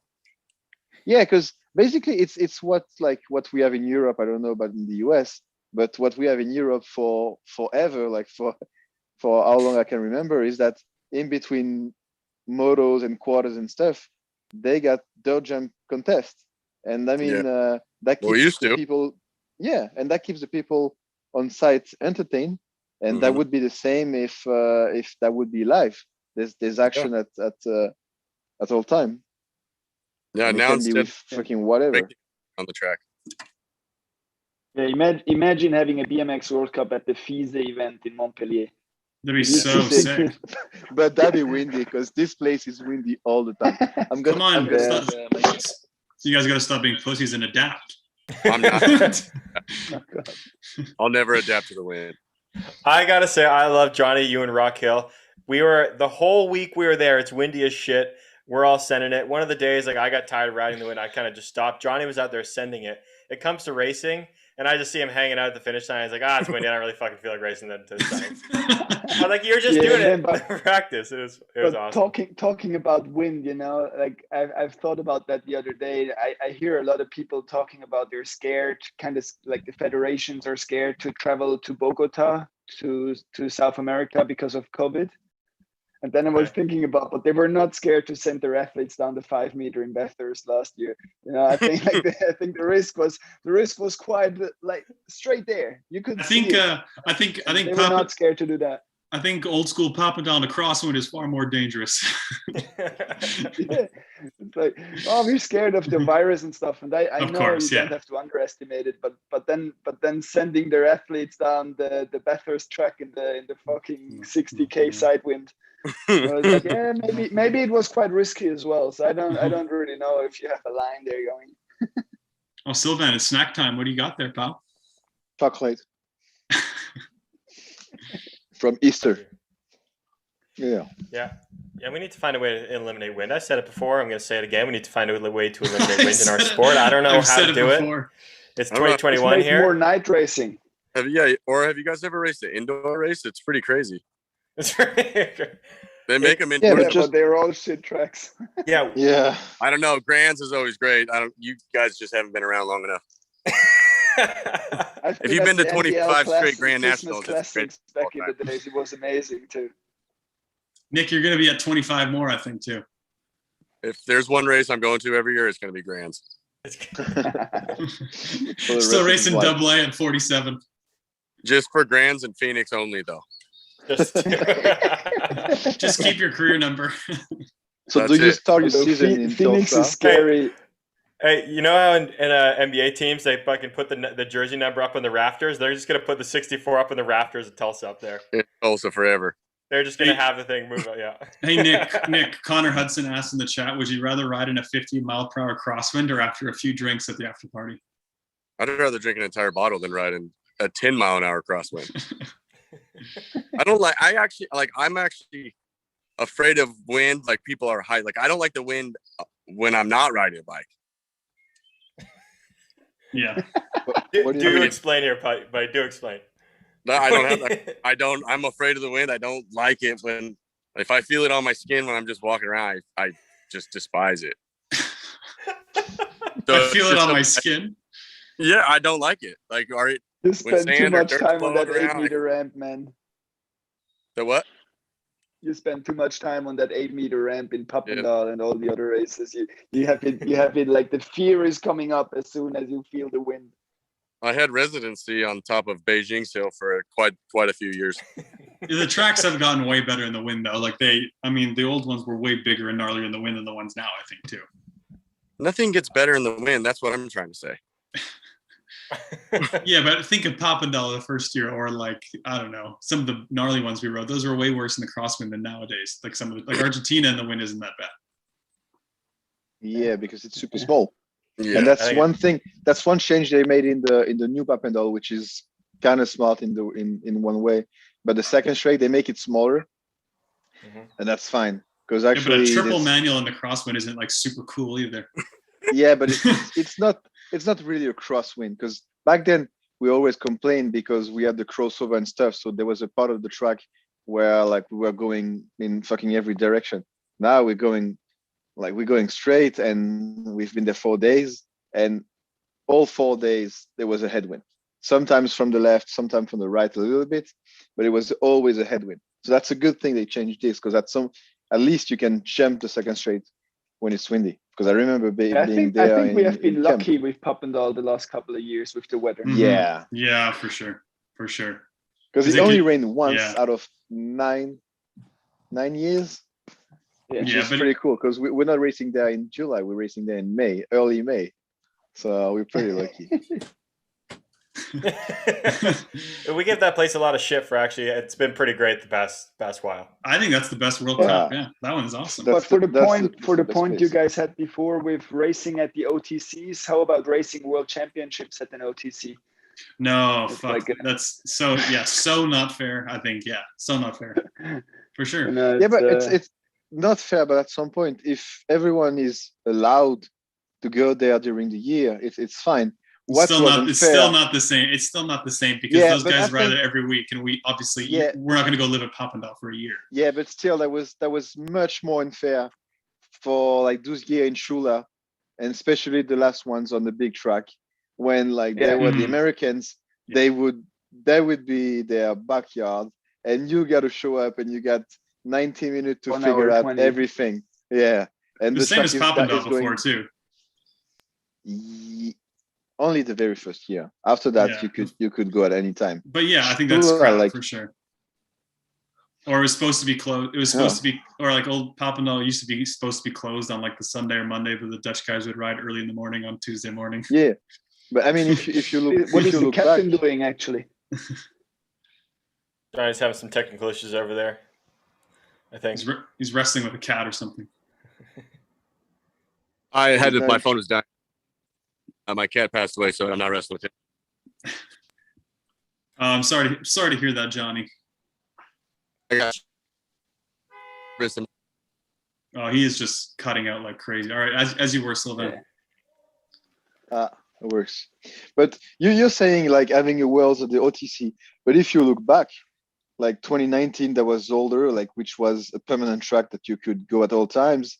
2017 was Rock Hill. That was a track you could go at all times. Same as Colombia and Zolder the year before. And I think that'd be cool if you do some, like you get a rule, so you get another rule and you don't have to break it. But that like the UCI crew would be allowed to go there the week prior to the race and make a few changes. Yeah. They make like, and it doesn't need to be super big, but if you just change the first jump, like the very first jump and the very last jump, like only the very first jump of the straights. If you like, you need to change 4 jumps, and that makes like a big difference. And you skip the Monday, Tuesday, Wednesday session.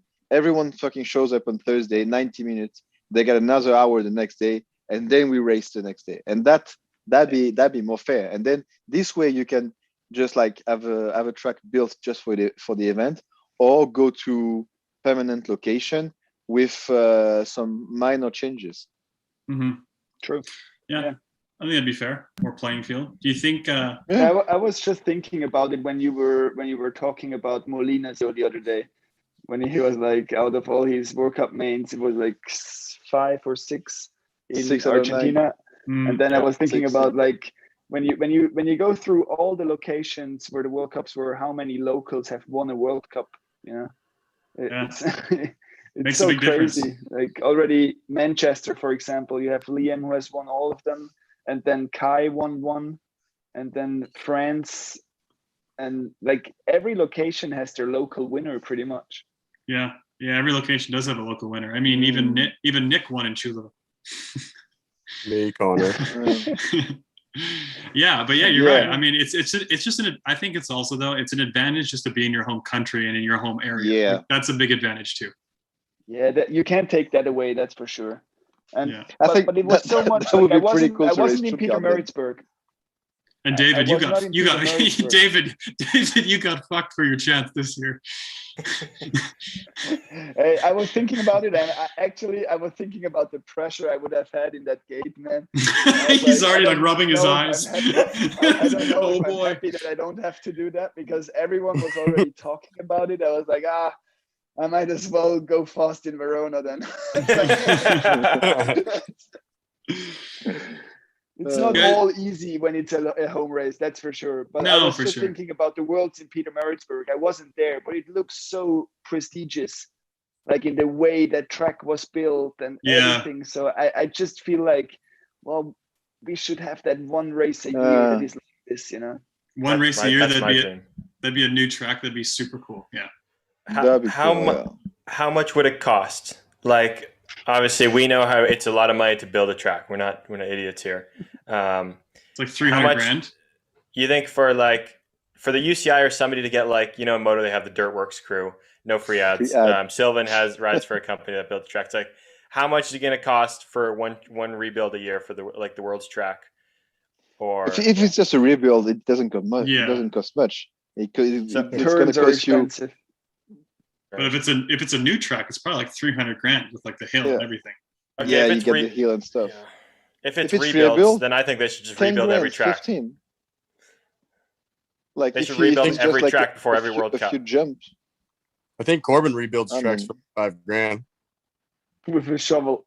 it would do it. It would do it. Did you guys remember in Madrid? Yeah, I remember Corbin. Yeah. Fuck. So for the one on YouTube are gonna listen in the car. No, I'm the shovel guy. I love to tell the story. Like, we are in junior. So Corbin is a second year junior. He travels all the way to Madrid, Spain, to do the World Cup. He got only 90 minutes on a pretty crazy track, and mid practice he just stopped, go at the bottom of the ramp, take a shovel, and try to take away the soft spot on the takeoff of the first jump. That's crazy. Yeah. Like, you're a junior, you want to make the most of your 90 minutes, and he like suddenly takes 15 minutes of his time to just fix the track. That was so fun. Yeah, that's how. Yeah, that's impressive. how. I mean, that's how fucking good that guy is. Yeah. Yeah, like that's how Doesn't give a good. And shit. yeah. That's man. He's incredible. That guy's a different breed. I can't imagine anybody doing that these days. Yeah. No. Even myself, I'd probably be asking somebody else. But can somebody get somebody else out here to come like fix this spot on the track? Like, Well, he changed the lip of the second jump in Oldsmar as well. Now, I think that 1 year that we in Sarasota when we had a race there. Oh yeah. So, Yeah. so he was at one point he was just out there with a shovel, like Yeah, and when we went there, after there Rock was Hill a little edge on the lip. Really? after Rock Hill in 16, yeah, when we were there like the beginning of the week or something. Remember we were all there? Yeah. So good. No dig, no ride. I think But I Nick mean, would do it these that days. would be that'd be cool to try to put that rule in place and have a minor like few changes, because if it's easy to get the machine, and if it's just like moving a bit of dirt, it doesn't cost much, that's for sure. No, it doesn't. Sorry, James, were you gonna say something? I was going to say something about tracks. There was another question. Are we changing the topic? No, go for it. Show like of 1 to 10, 10 being super soft, 1 being 0, not at all. How soft have Supercross tracks got these days?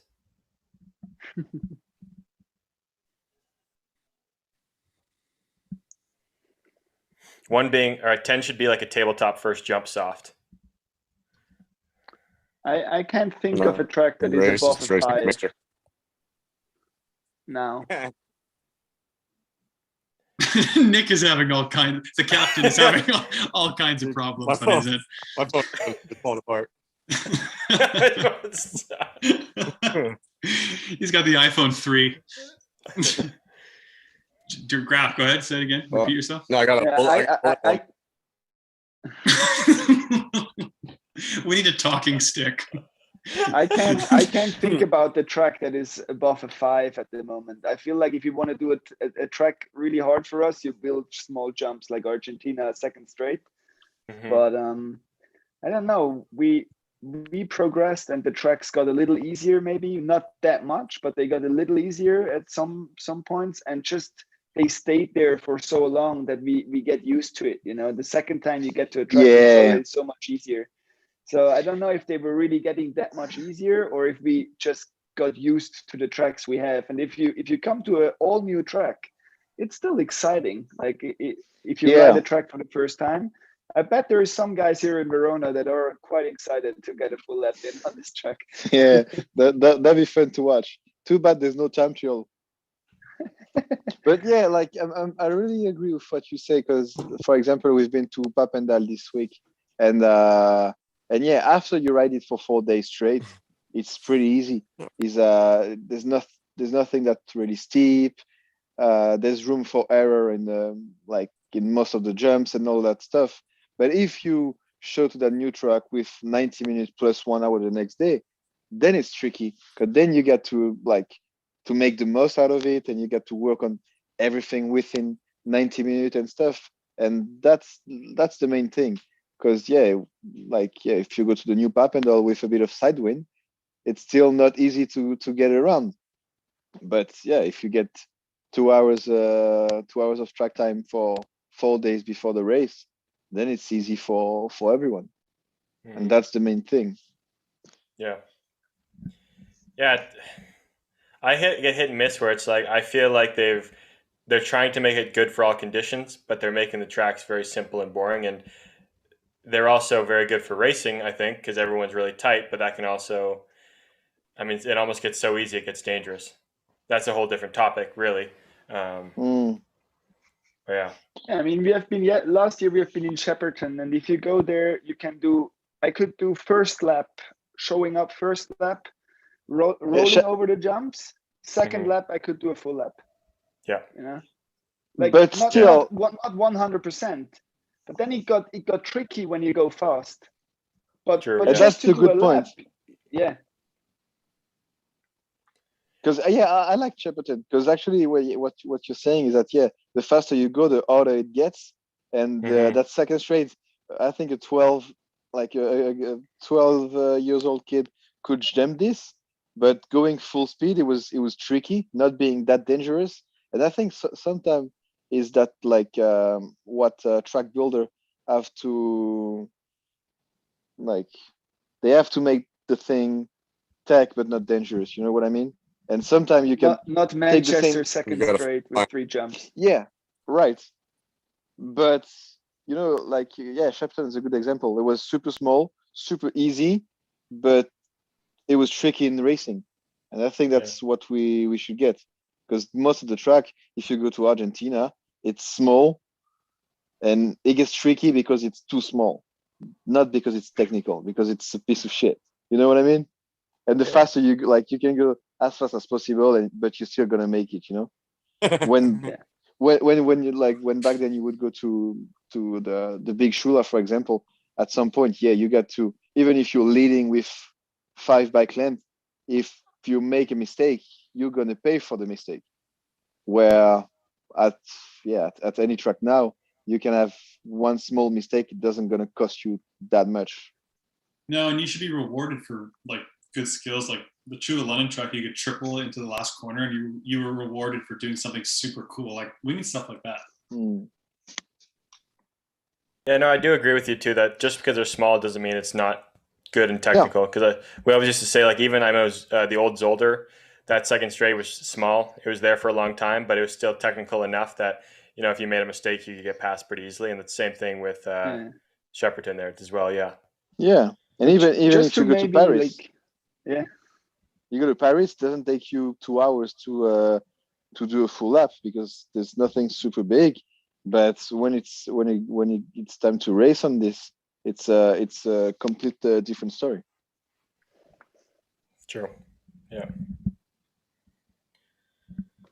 Yeah, well, I'm happy if they go more technical when I'm there as a coach, so they can keep the tracks now like they are because I'm old and I kind of have the skill set for the tracks how they are now, and then make it more spectacular for the years to come. Yeah, come on, because guys. when I'm there with let's my beef them iPad, up. like this, I can so watch more technical tracks.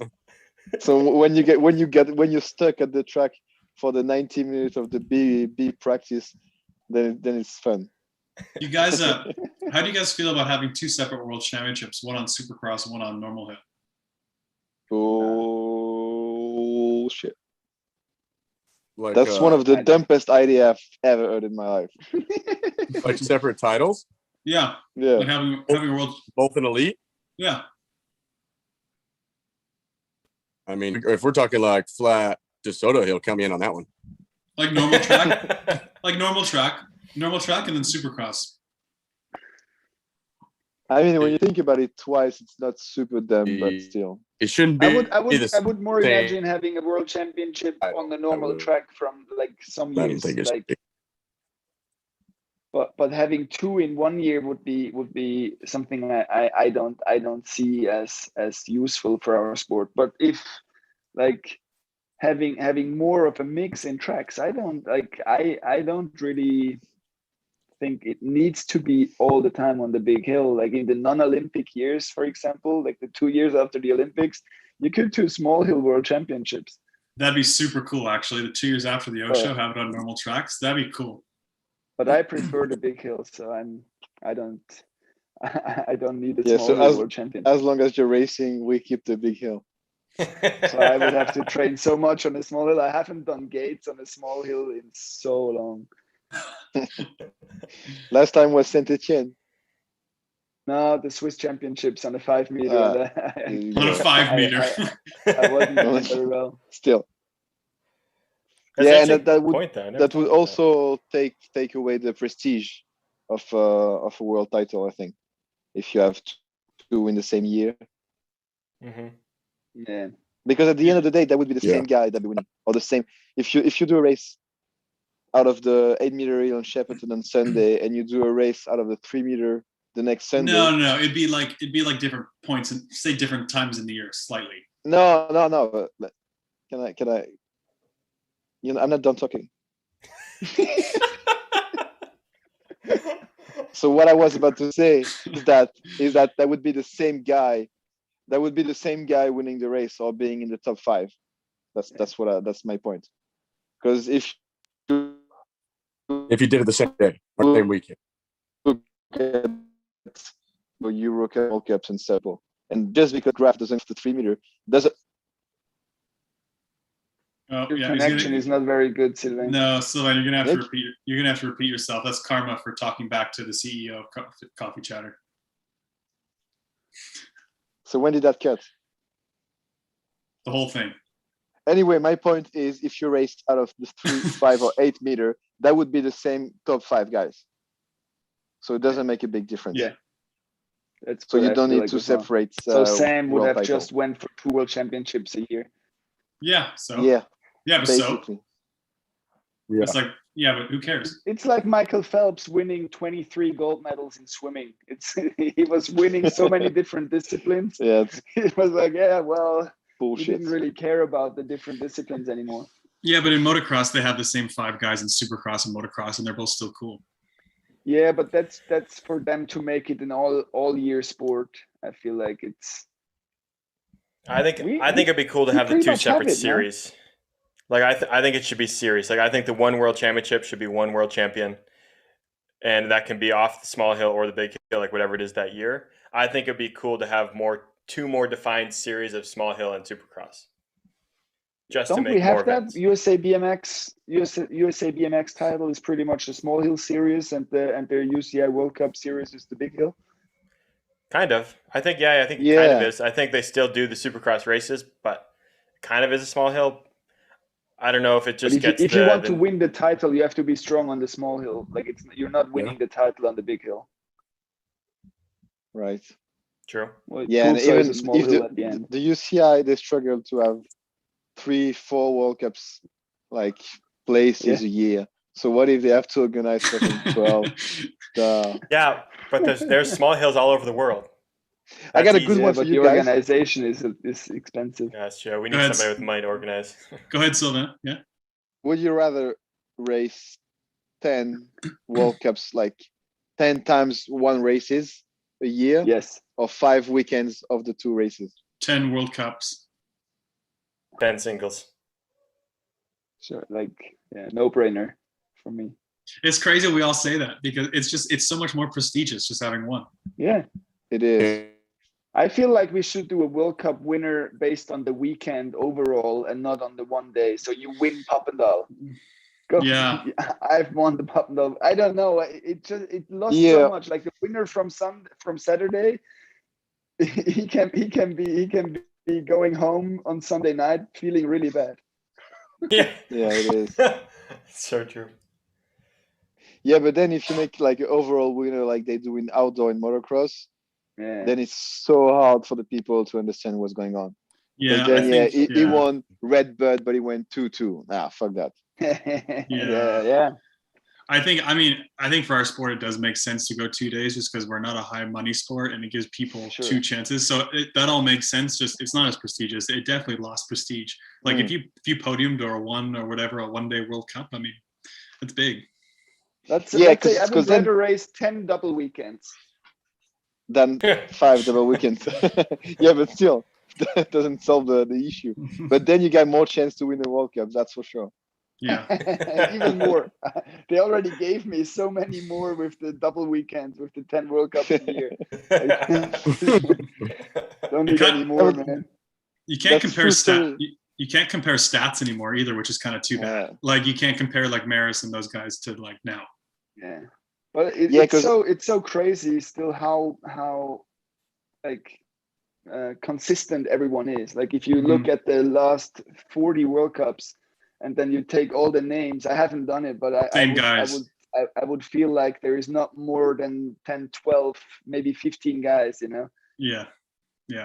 Because also what happened with the 2 races a weekend is that there's a lot of chances that if you do good on day 1, you will do good on day 2 as well. So that's I haven't done any stats as well, but most of the time, at least 4 or 5 guys are doing back-to-back mains.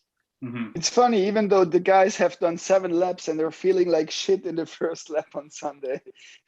Like, you just find a way. And then there's people going out in like quarters and they feel fresh and you feel like, they got me. you know. Yeah, you're right. James, what else? What you got? Anything else? Um, How long we've First been of talking all, shit? anybody listening, Nick's just kind of out of this. We're now. like 4.5 people now on this show. I was just saying we got a bunch of quick shots we could get into. Yeah, why don't we get into some quick shot questions here? Okay. So did you cut the phone line so Roger wouldn't call? Well, we don't have it because we're on the road. We don't have our studio equipment, so it's logistically kind of a mess. Yeah, that's fine. That's fine. Yeah. Nick just from Jeff Hofling. What would you have done for a living if not BMX? Or is this for everybody? Yeah, go for it. No, just for you, start, Nick. I probably just would have been in the family business. My grandparents own. Oh my goodness! What fucking connection do you have? Construction, basically. So I heard family business and construction. I'm in fucking Alabama. Barry has to step it up. I'm in the fucking sticks right now, so this is the best you're getting. So, construction? Yeah. Oh, you didn't know? Yeah, family business construction. Next. That's what I said. Yeah. Yeah. What about you, Sylvain? I mean, for real, or I wish I would like. No, for like realistically. Fucking have no fucking idea. Like no fucking idea. Yeah. I remember being 17, 18 at school when you get to like choose like going to university or something. I had no fucking idea, and I still don't, which like pretty like scares me because when I was 17, 18, I was like, yeah, that's normal. When I'll be 25, I'll know what I want to do with my life. But now I'm like, yeah, a few years to be done with racing, and I still have no idea. Almost 30, still no clue. Yeah. Count Sylvain in as a masters and vet pro, you know. No, fuck no. I'd rather be like with the iPad during the C practice, having my C guy running the show than racing vet. Yeah, I've had an apprenticeship. I've done an apprenticeship. I don't know if that's something in the States, but I learned a job like drilling, milling, and programming CNC machines and stuff. Oh, cool. But I did that for 4 years, from 16-year-old to 20, and then but I could never go back to that work. I'm like, I haven't worked in 12 years now, so I would be useless. I would have to do a new apprenticeship, whatever. So yeah, I feel like I've always hoped to stay involved with the sport. So what I got offered now with the national coach for Swiss cycling, but then as well, I might have to find another job. So if our sport is going downhill like it has recently, I don't know if my job is staying there for more than 4 years. What about you guys? Probably would have tried to play pro in hockey. Yeah, that sounds about right for you, I think. I think As a Canadian, cool. That's a big task, though. Yeah, for sure. But yeah, I mean, like as a kid, I always wanted to play professional hockey. I didn't really like think about having BMX as a career, actually. Yeah. What about you, James? I think I probably would have been doing another sport too. I probably would have been playing soccer or something like that. That doesn't count because sport's just a cool option. You need to, like, if you're not able to go full in on a sport, what's the other plan? Because sport is just the dream job. That's true. I've literally never thought of doing anything else, really. No, not until I thought about know. like what's after BMX have I thought about doing something other than a sport. Yeah. Okay. So That's a tough question. I think either you're 20, 25, or 35, like Johnny. It's a tough question. once it was all in on sports, it was like, okay, the world doesn't exist. Other jobs, they're not a thing. So yeah. Oh. Go ahead, James. Next one from Gonza_Rengel. Would you rather win 5 USA BMX Pro titles or a World Championship title?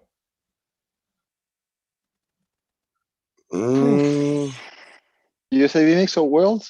Or Five World Cup? five Yeah, USA okay. BMX titles or a world championship. This stuff. I Five mean, would be a You make a lot of money if you're winning 5 USA BMX titles. I'd go for 5 USA BMX titles. Yeah, it's not about the money for me, so I would go for the world championship title because it's something that I was, as a kid, I was dreaming of it when I saw the Wild in France winning it, and like it's just emotional. It's so much more for me as a European than the USA BMX title, which was far away.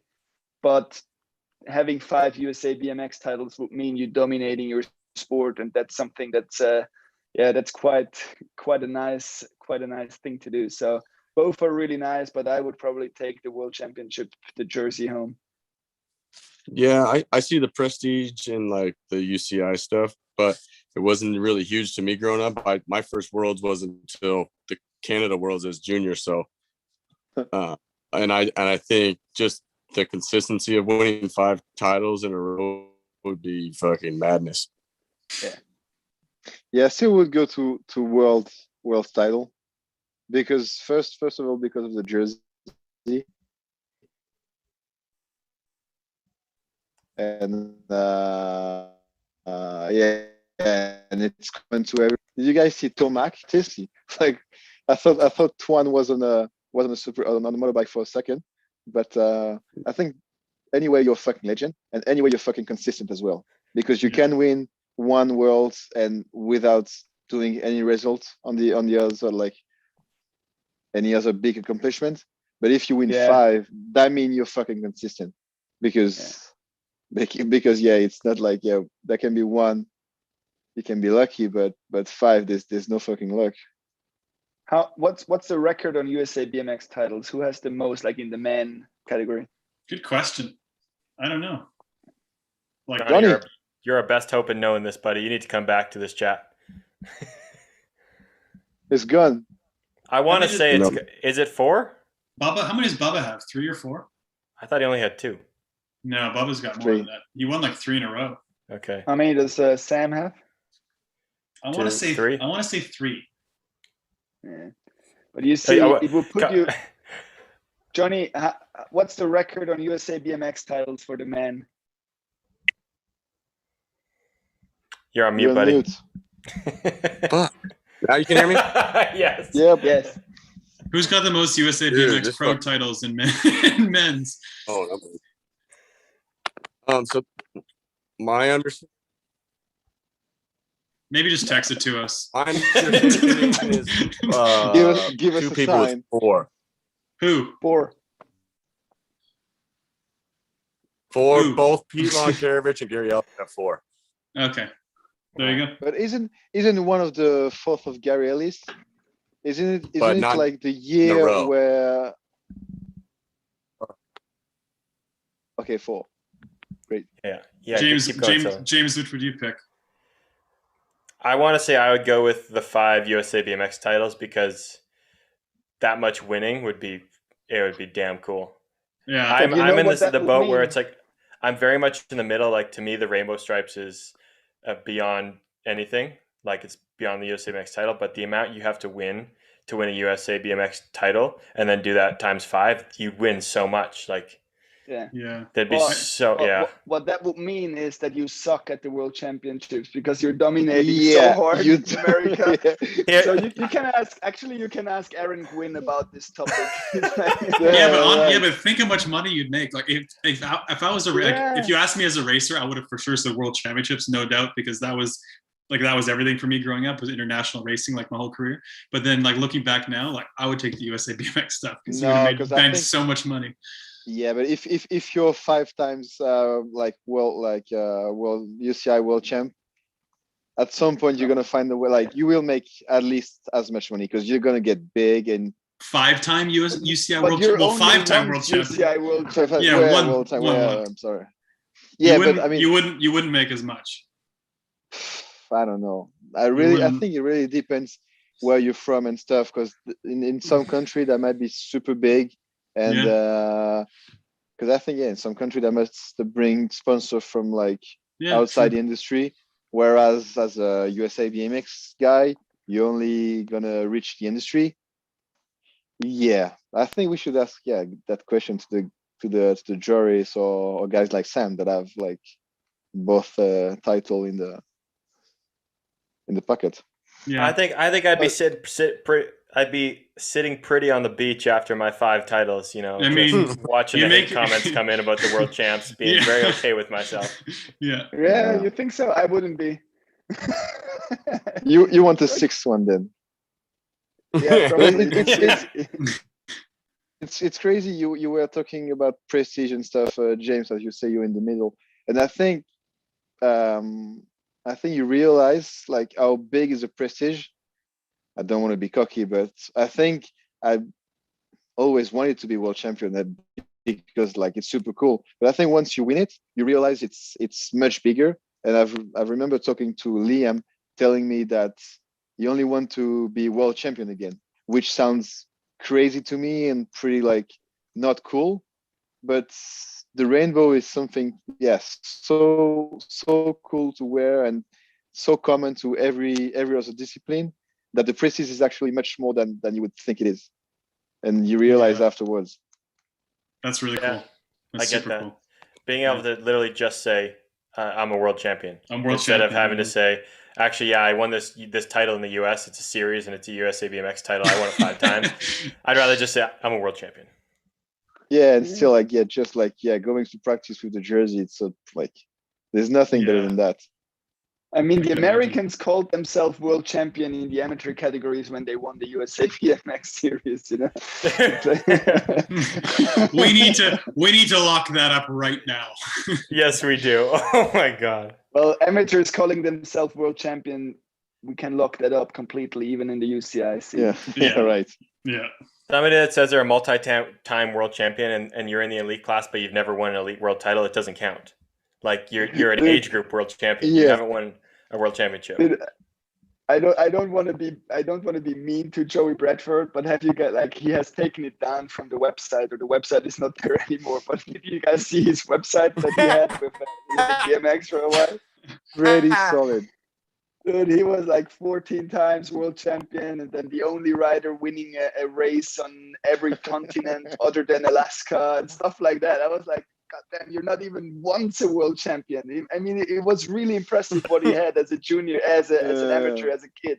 Doesn't count. But it's so wrong to call yourself 14 times world champion in our sport when you don't have a rainbow jersey, you know? I agree. So, I agree.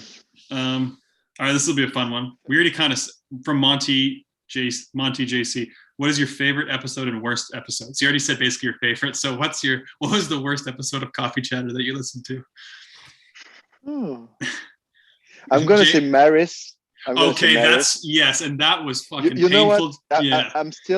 I still feel bad, and I'm still mad at you guys that I could like. I think that's the only podcast I had to stop listening because at some point I couldn't fucking hear shit.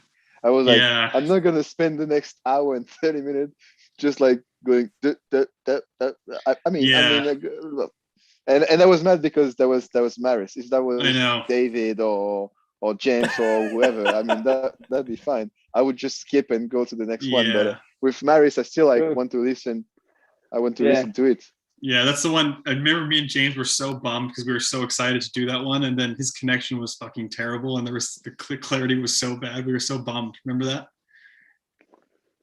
Oh, he's frozen. He doesn't remember. Yeah, like the big guests, you might want to make them record it on their phone, so you have a second record and you can put them together in the aftermath. To not let because it's so sad when you have a big guy from our sport, like the biggest man in our sport, and then mess up the podcast like that. That's true. It sucked. And that was for me also his fault at some point. Because his kid was around and all that stuff. Like if you do a podcast, you say, okay, I plan to go on that time and I'll make sure I'm free and stuff. Yeah. Oh, not gonna blame him. We lost James. Coffee Chatter is the host. Okay, 1 sec. I gotta start recording because we talk about jankiness.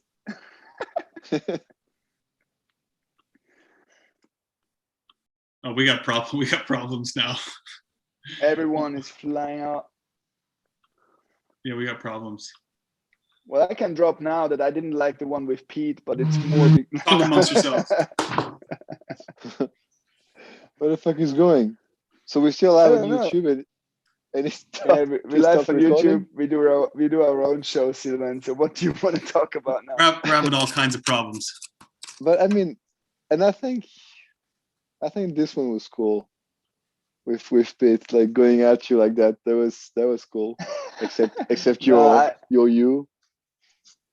Yeah, I understand. I understand it was cool to have the drama, like to build some drama, but he was just straight out lying, and I was like, what right. the fuck is he talking about? So I was like, nah, I didn't like that one, but it was more personal than because I bet it was interesting to listen. It was, but I really loved as well your voice message like on the next show. For like fucking 10 well, minutes. I had to clarify some things because I came through like a fucking dick that asked for a big amount of money, I was like, Pete, that was not me. It was not me. I was not that person. yeah, I remember you were talking me. like that. I mean, there was no bad show because I think at some point there's always something you're gonna learn or you're gonna like enjoy listening or something you didn't know about the person. So yeah, if you're listening to someone, it's because you in a way like him or you want to get to know him a little more. So yeah, you get that if you listen. So all right, I always go ahead, sorry. I always told them when I was not happy with things. I always let them know when the sound quality was shit and stuff, because at the beginning I was listening to in my car, and the voice always only came from the right side in the front, so they had something wrong with the there was like board or something. The first when we were first recording on a computer, I don't know, the thing where it was like really basic and it was like it wasn't balanced, so depending on where the sound came in, it would come on like your left ear or the right ear. If you're So I was in the car and it drove me crazy, man. So I had to tell them. So you're driving, you're only listening to Tori on the left side and James is on the passenger door. It was horrible. No, but other than that, I really like what you guys do here with the podcast. So I don't feel like you have a bad show in the books so far. And what I would appreciate sometimes is if you have problems like we do have now, if you would cut it out in the after production, because it sucks when you're not watching a live stream. Like if you're just listening to something and you just have to wait and like, oh, do they get it? So just cut that stuff out in the after production. But I know that's extra work, so I don't. James, you're back. Can you hear me? Yeah, I can hear you guys. You guys right. Don't know what I don't know what just happened. My computer just started it just froze and started making a noise, like a really loud noise, and I had to turn the whole thing off. I couldn't do anything. All right, do you say on those notes? Do we think we should wrap her up soon? I guess so. Where are we at? I don't even know where we're at. We just did a couple quick shots, but we could wrap it up. Nic's gone because his connection was so bad he left. I mean, okay, I'm still here. Pick out a few of the good ones. To connect my phone. Yeah, we'll get a few more. From Freckles BMX, what is your favorite and least favorite thing about the sport? Go ahead, James. I'm busy trying to worry about other things in the production side of things, and I weren't worried about this. I'm recording right now, so good. I think my least favorite thing about the sport, not from like a personal side, is I don't think we get the publicity and respect worldwide that I think we put into it. Like, I think the top BMX riders in the world are some of the best athletes out there. We train like very professional athletes, but we don't always get treated like that. I don't really like that part. Like, I wish I was in a sport where I could say exactly what I do and people give it respect right away when they hear that. Yep. Favorite thing? Favorite thing? I don't know. God, it's so negative, man. Yeah, what? Come on. Well, cutting somebody off down the hill, honestly, getting to travel the world is pretty damn cool. The friends you meet along the way, pretty sick. Things like that. Favorite thing for me is definitely the how do you say that, the feeling behind the data you get off an 8-meter ramp is amazing. No, but the feeling behind the start hill when you choose the gate selection, semi and the main at the World Cup or at the big races, or like I think you guys were talking about it the other day when Soldier World Championships final with the music and the, like in the gate waiting for that gate drop. I mean, that's the music was pretty sick. When I watch this video, I mean, I get goosebumps from different reasons on that race, but when I watch this video with the intro of the riders, it's so intense, and to think back how it was to line up in that gate and know what's on the line and just blend out everything at the moment that music stopped, and like it was just something you could never experience. I don't know. I think you can experience the same thing in other sports, but it doesn't come with the same uncertainty, because when you're the fastest guy in a 100-meter sprint, you know you're the fastest guy. So when you're fastest in the semi, in our sport, you can, sure, when you know you're the fastest guy, it can play out for some guys, but most of the time it's just like you're in that gate and you have to do everything so perfect to not hit the gate, but if you're late, you're getting cut off, and just that feeling of pressure. And that whole pressure situation is something I will probably miss forever when I stop racing. So that's what's driving me at the moment still.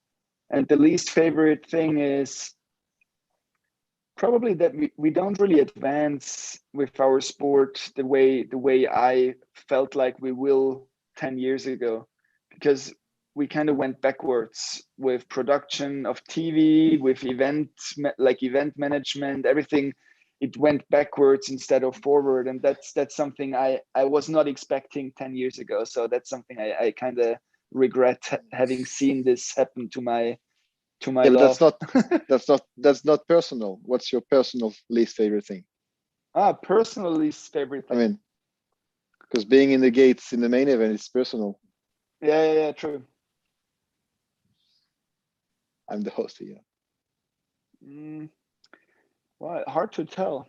I don't really like when I have a day where I don't find the motivation is something I hate. Like when I'm at the race and I ask myself, what am I doing here? It's kind of something like, for example, in Rock Hill, and it comes again with spectators and everything. But in Rock Hill, I had a bad day at the race, and I went up the hill, and then there was like 2 spectators in the stands, and it was people I knew from that was racing. Nic's dad and the Swiss coach. And I did the lap. I qualified for the next round. I was sitting in the tent, and I asked myself, what the fuck am I doing here? I'm not competitive with the best today, and I don't like doing this. Like, I don't like doing this for no reward, because I wasn't having that pressure moment, because I felt like I'm not having it. And then at the same time, if you can get out of a situation like that, because sometimes it just needs 1 lap, then it's a good thing to again. turn things around. Yeah. But if you're stuck in that rut where you ask yourself, what the fuck am I doing here? Why do I do that? Why do I like to do that? Like, that's something, and it goes down, and like, and sometimes it can be a good day at the end, but for like, you have to break out of it at one point. Sure. My least favorite thing would be training. I mean, yeah, like the older I get, like not training in general, but so let's be more precise. That would be having to warm up fucking every day. That's a pain in the ass, because at some point it's more that like the process of the morning, because now the older you get, you gotta wake up a bit earlier to eat a bit healthier and warm up a little bit more to be ready for your session when oh no 5, 6, 7 you have to. So sometimes that kills me. I spend in the morning being like, fuck, that's gonna be tough.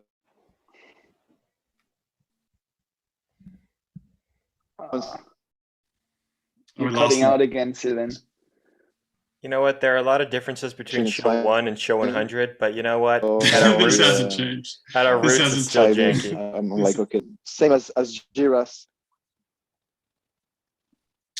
Oh All right, man, well, you're cutting out. I big guess time. I'll fill the blanks. What I miss and don't miss. I guess what I don't miss is like, when you wake up like either on a race day or a training day, super tired and it's like cold or something. You think about all the work you have to do in training or racing that day. Like I don't miss that feeling.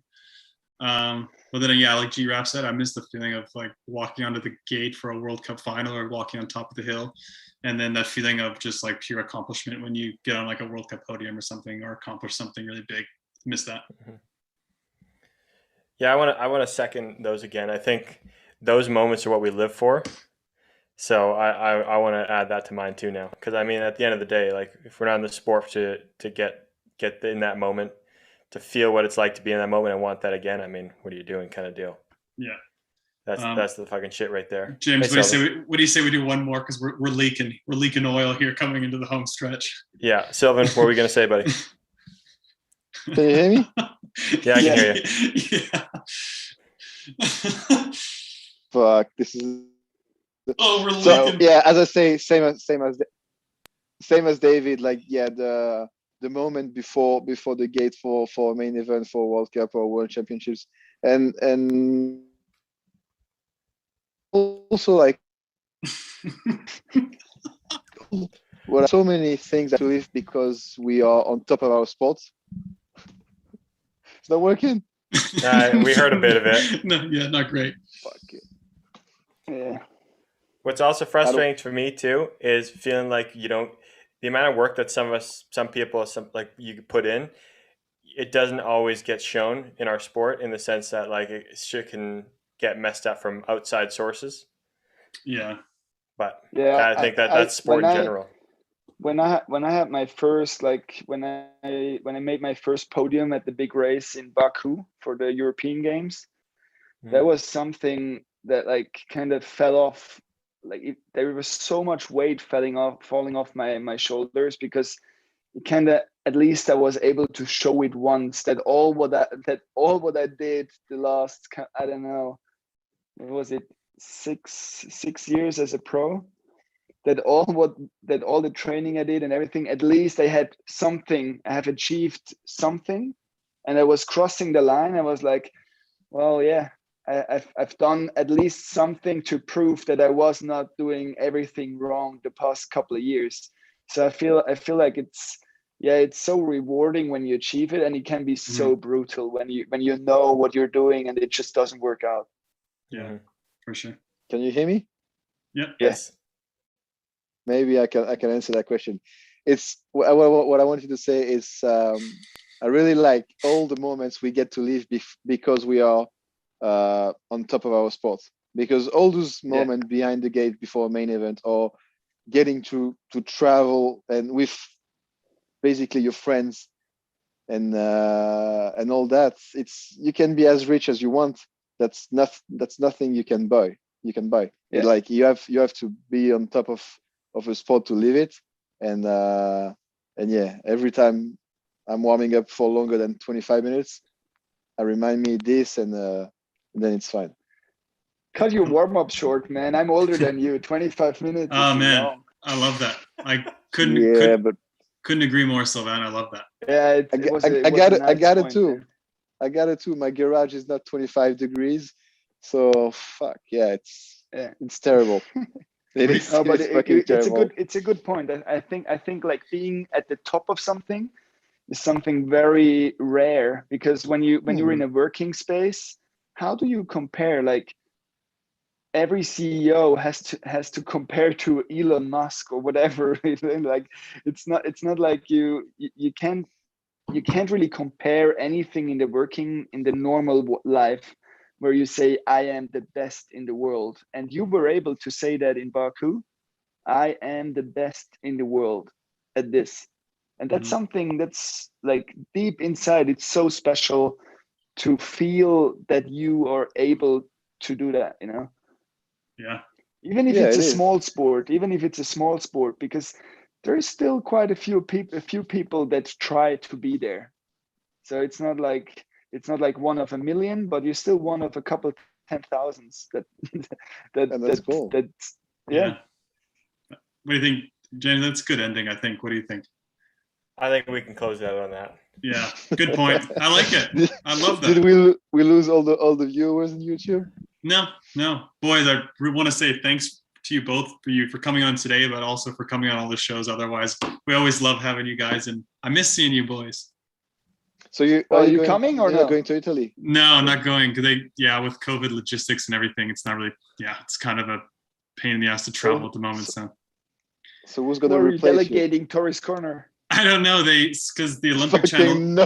Fucking nobody.